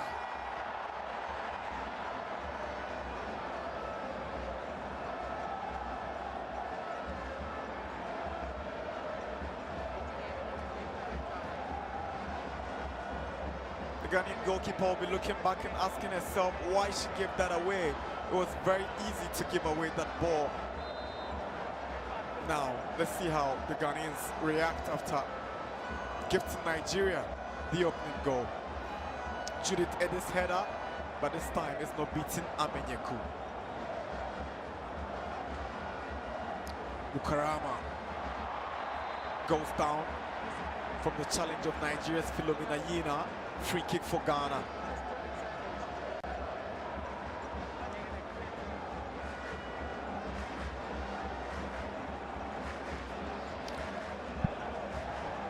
On 2 occasions in this game, Ghana has had to come from behind to win or equalize. In the second game against Tanzania, the Tanzanians took the lead before they came to equalize and score 2-1. And then in the game against Uganda, they had to come from behind to equalize 1-1. So let's see how they do. You don't always get lucky when you concede. Nigeria were trying to make a move. It was Delight in Wasu, but she's stopped by Ghana's defense. Referee, so far, 25 minutes, she's been able to stamp her authority in the game.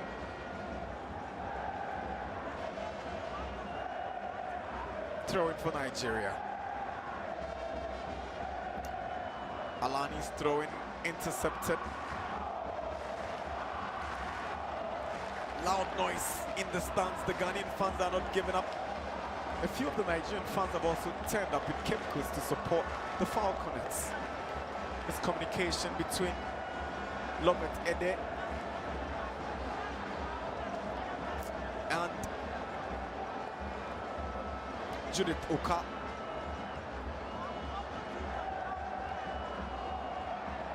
Here is Mukaram Abdullahi for Ghana. She's all alone, she wants support. Good run from Ghana's Ophelia Mponsa. She gets a throw in from the boot of Nigeria's captain, Victoria Alani.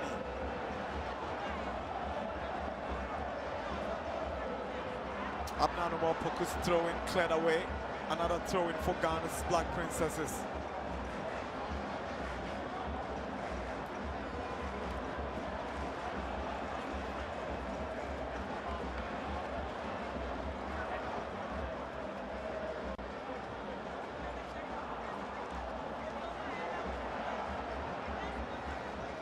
Judith Oka, ball cleared away by Captain Alani. Abnanuma Opoku, that's what to find Al-Hassan. Nyame is trying to flick one on for Chum, but it's cleared away by Oladipo for Nigeria. Here is Philomena Yena. Ball is cleared back by Ghana's Belinia Boa. Mayfair Nyame not on the same page in Mukarama as Nigeria's captain won't allow the ball to roll out for a throw-in.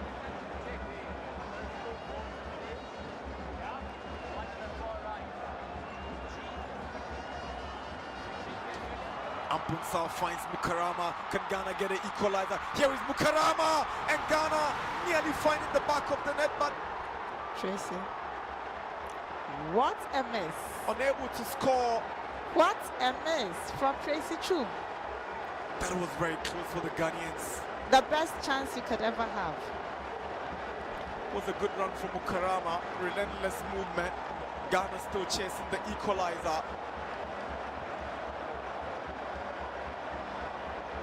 Judith Oka up against Ghana's Comfort Yeboah.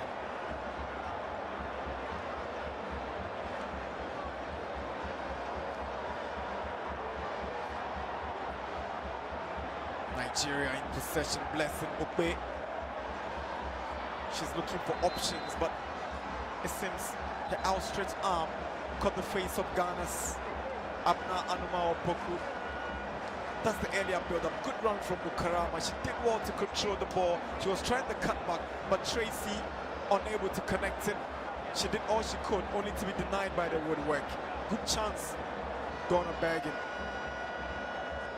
Nigeria left off the hook. Not too sure she made the needed contact she really wanted.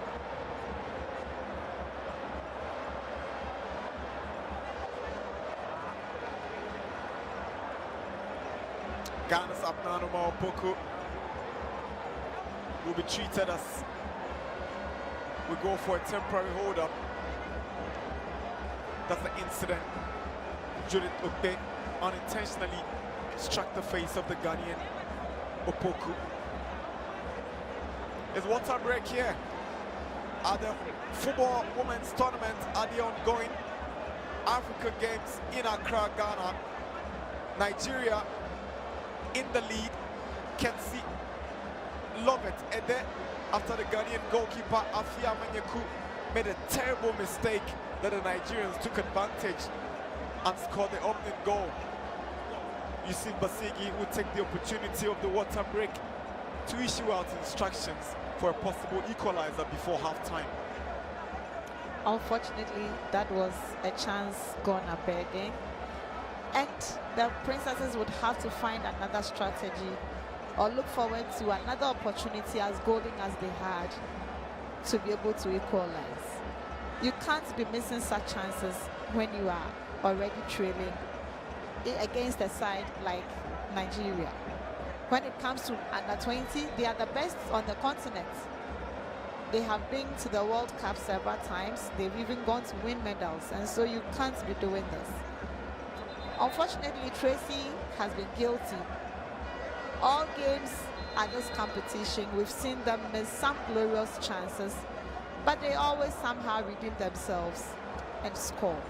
So you can't blame them too much. Let's hope that the story will be the same for them this evening. The Ghanaians will be hoping they equalize, the Nigerians will hoping they double their lead and go on to win the competition.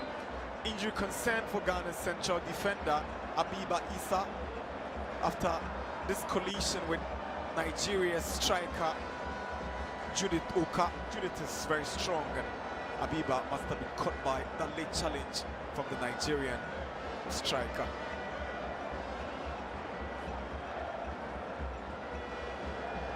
Nigeria defending champions from the last edition of the African Games in Rabat, Morocco.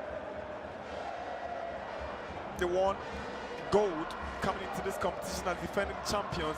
They are aiming to rewrite history.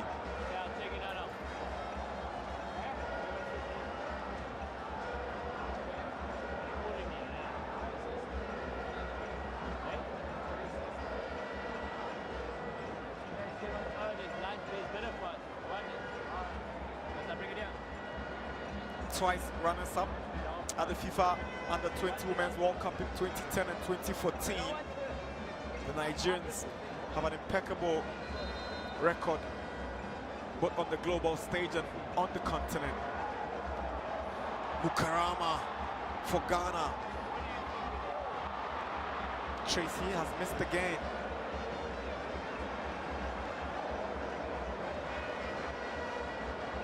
Comfort Yeboah to take the throw in for Ghana.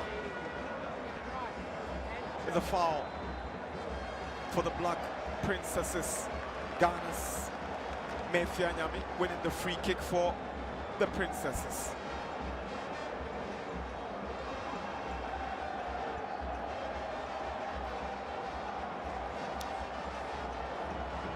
I can see Comfort behind the ball,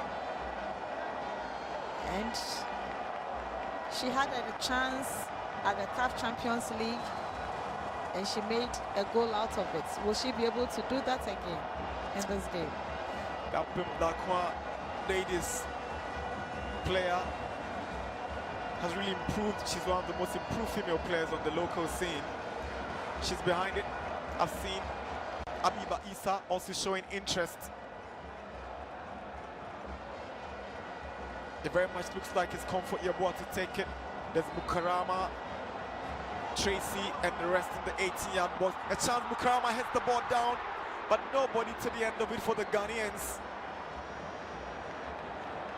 And Mukarama knows that she did all she could. There should have been somebody to connect that one after she nodded the ball down from Yeboah's free kick.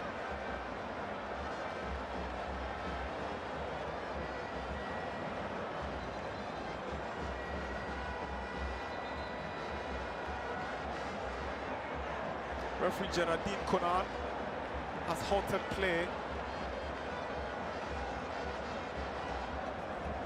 The Nigerian goalkeeper, Faith Omalina, goes down, and Geraldine Conan is asking for someone. So that's the earlier free kick from Comfort Yeboah onto the head of Mukarama. You expect that the Ghanaians will be, you know, around lurking and hoping to connect, but Tracy was missing in action. They were all there. Was missing. They were all there, but I think they were caught ball watching. They were hoping the ball would, the header would have gone in, but that is how come it is said that in the opponent's goal area, you are 110% alert.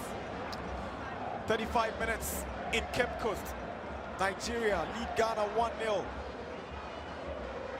in the women's tournament at the Africa Games 2023.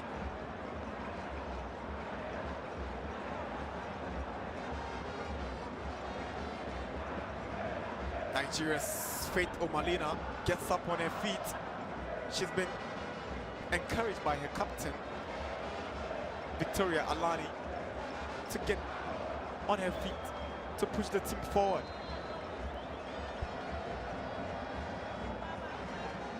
Olande just throwing. Mefia Nyame flicks it back. Abiba Isa clears it back for Ghana. Anoma Opoku trying to string the passes together with Amponsa. Mukarama loses possession. Here is the goal scorer for Nigeria, Lobet Ede. She was trying to squeeze 1 through 4 in Wasu, but she loses possession, no foul.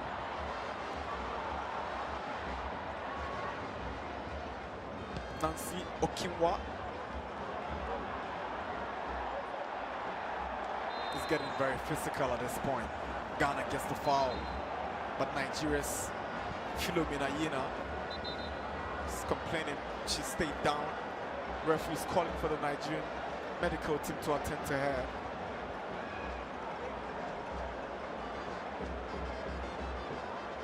very physical contest.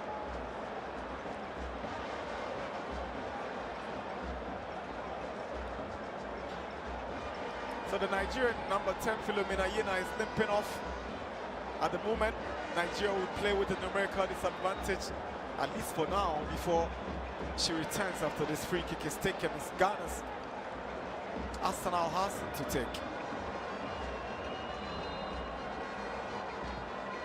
Hassan sends one into the Nigerian 18-yard box. It's headed back in Wasu. Cleared away by Yena.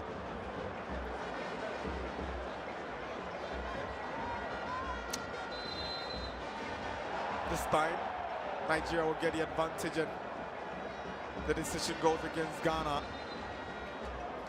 Basigi has barely taken a seat in this evening's game. How do you stay calm? How do you take your seats when your side is trailing? And your mission to win gold on home soil seems to be in jeopardy. The host then win under severe threat as we approach halftime. It's 38 minutes. Nigeria lead Ghana 1-0 in Cape Coast. Here is Ophelia and Ponsan for Ghana. Nigeria take possession. Blessing Ogbe. Comfort Yeboah. Heads it down, but it's straight to Lovett Ede. She sends one, it's tricky, but this time Afi Amenyaku would not be beaten. She's alert this time.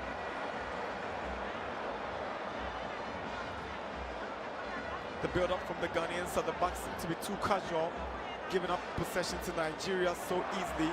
Here is Mefia Nyame, good play from the Ghanaian number 18, but the ball had already rolled over the line as a throw-in against Mefia Nyame. She's got no business protesting, it had already gone outside the line.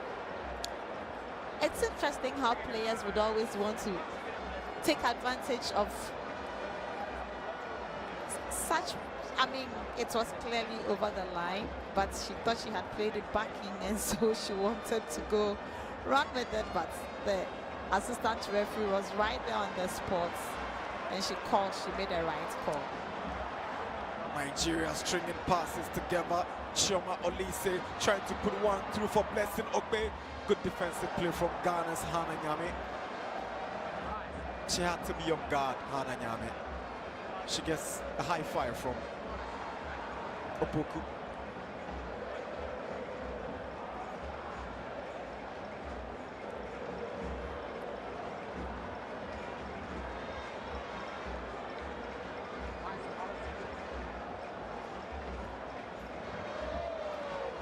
Is offside against Nigeria's goal scorer Lovett Ede. It's 40 minutes, 5 more minutes before the break. Ghana 0, Nigeria 1.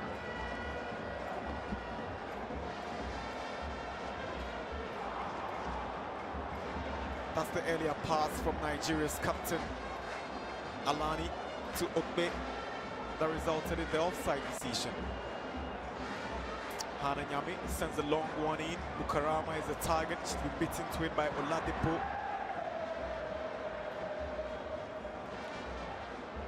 The last time the two teams competed for a trophy, the game had to be decided on a penalty shootout.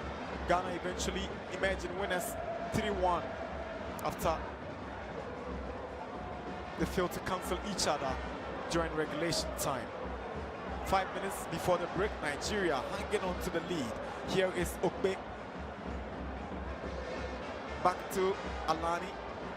Here's Yena. Ogbe unable to control. Ghana gets the advantage. Abnanoma Opoku winning the throw-in for Ghana.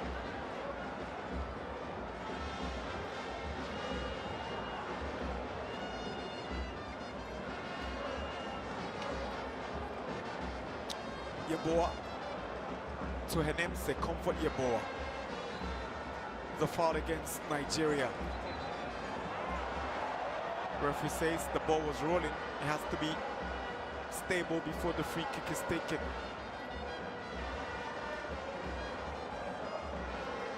Comfort Yeboah to take.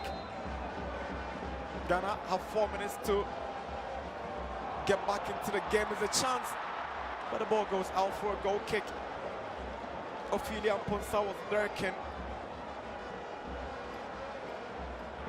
but failed to make the needed contact.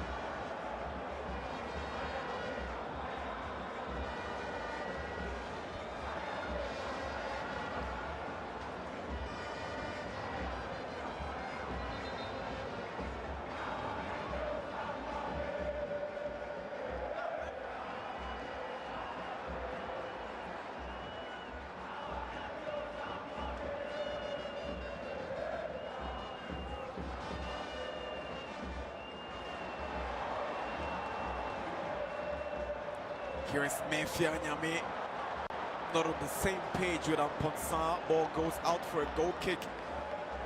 They seem to be in a hurry to get things done. The Ghana front three, Nyame, Ukarama, and then Amponsa. You can't blame them. You can't blame them. Even though Ghana is ahead in terms of possession, they seem not to have been able to unlock the Nigerian defense. And so they trail, but you can't blame them when they are in a hurry to score because they are trailing 1-0. Hannah Nyame, clever defensive play. Here comes Anuma Opoku. She gives the ball away. Here is Nigeria's goal scorer, Lobet Ede. She goes down from the challenge of Abna Anuma Opoku. She made a clean clearance. She threw herself in the way. She threw herself in the way. No questions about that. Opoku made a clean clearance. It was a Nigerian lady, Lobet Ede, who rather got into her way, and she's yellow carded. She gets a yellow card, the Nigerian goal scorer, Lobet Ede. 1 minute away from the break. Nigeria hanging on to Lobet Ede's opening goal from that howler from the Ghana goalkeeper, Afia Menyaku. One that she want to hurriedly forget as Ghana chase the equalizer. It's Nigeria who are attacking now. Alani's throw-in. Ball allowed to travel outside by Hassan Al-Hassan for a goal kick to Ghana.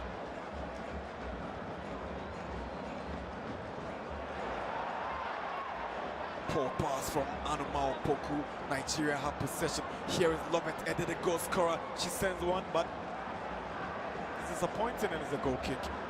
We're doing 3 additional minutes, 45 minutes up already in Cape Coast. It's Ghana 0, Nigeria 1. Maybe they have seen that Afi has not been able to make first grabs of her ball, and so now they would want to try from all angles. And so that is how come you see her there trying to try the long shots. Oladeji to take the throw in for Nigeria. Here is Inwasu. They are aiming at Judith Oka. A ball rolls outside under the guidance of Comfort Yeboah.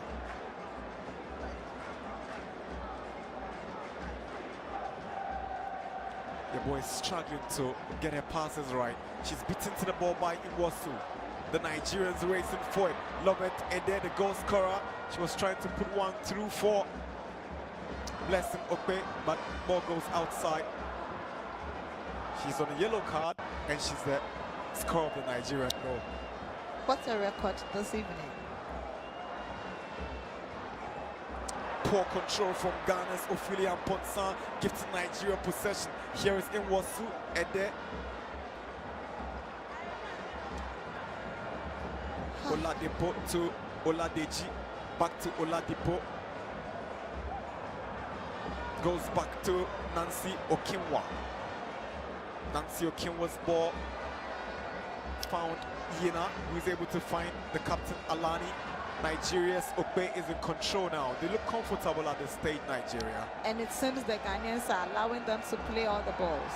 Lobet Ede, that's brilliant defending from Habiba, but Nigeria can score a second and onto the side post. Delight Inwasu, missing from close range. Nigeria still putting pressure on Ghana. This time, Yeboah gets the ball away. Throwing for Ghana. I was just about saying that, I mean, the Ghanaians are playing as if they are rather leading, and the Nigerians are chasing them for the equalizer. At this moment, they should be the ones harassing the Nigerians and not the other way around. What is the point in having better possession when you don't make good use of it?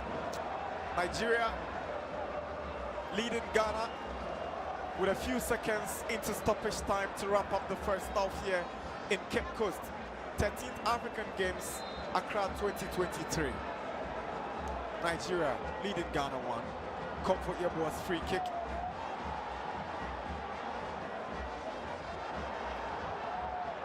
Nigeria desperately trying to prevent the throw-in, but Ghana gets the throw-in. Abnanu Maopoko in a hurry to take. Kicks one in. The Nigerians will always use their height to advantage. Here is Ghana's Abiba Issa. Abiba sends one in looking for Mayfair. Nyame, it's too much for Mayfair. It's a goal kick. And that's the whistle to wrap up the first half here in Cape Coast. African Games Accra 2023 Women's Football Edition. Finals between two West African rivals who have brought their rivalry alive in Cape Coast once again. Nigeria taking the lead through Lovett Ede after the Ghanaian goalkeeper Afi Aminyeku made a mess of a very harmless ball as the Nigerians heading to the break, leading Ghana 1-0. An entertaining, very competitive, and a very, very physically intensive first half between the two West African rivals. I mean, is there a dull moment in any competition involving Ghana and Nigeria? And I think that's this evening. The crowd, the atmosphere, the competition, the intensity of the game sums it up all. Lively atmosphere, packed capacity crowd in Cape Coast. Ghana lead possession at 52, Nigeria on 48. The Nigerians have had 6 total attempts with 4 attempts on target. Ghana have the only corner kick of the evening, but at halftime, it's Ghana 0, Nigeria 1.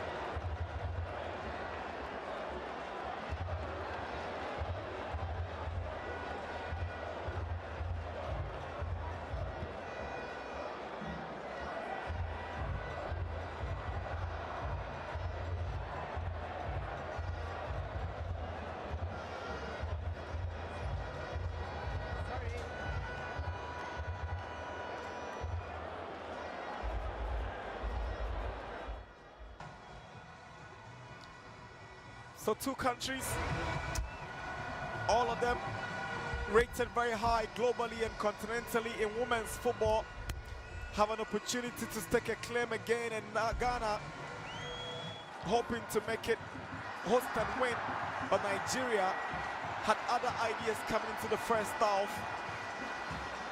Both teams successfully and smoothly negotiating their way through from the group stages. It was Nigeria who won the toss. Ghana kicked off. Initially, the game began with some very physical battles, and like you said, you just can't take that away. Initial free kick that fell to Nigeria, and that was the first attempt at goal, interestingly, by the goal scorer, Lovett Ede. She has been a tormentor in the defense of Ghana.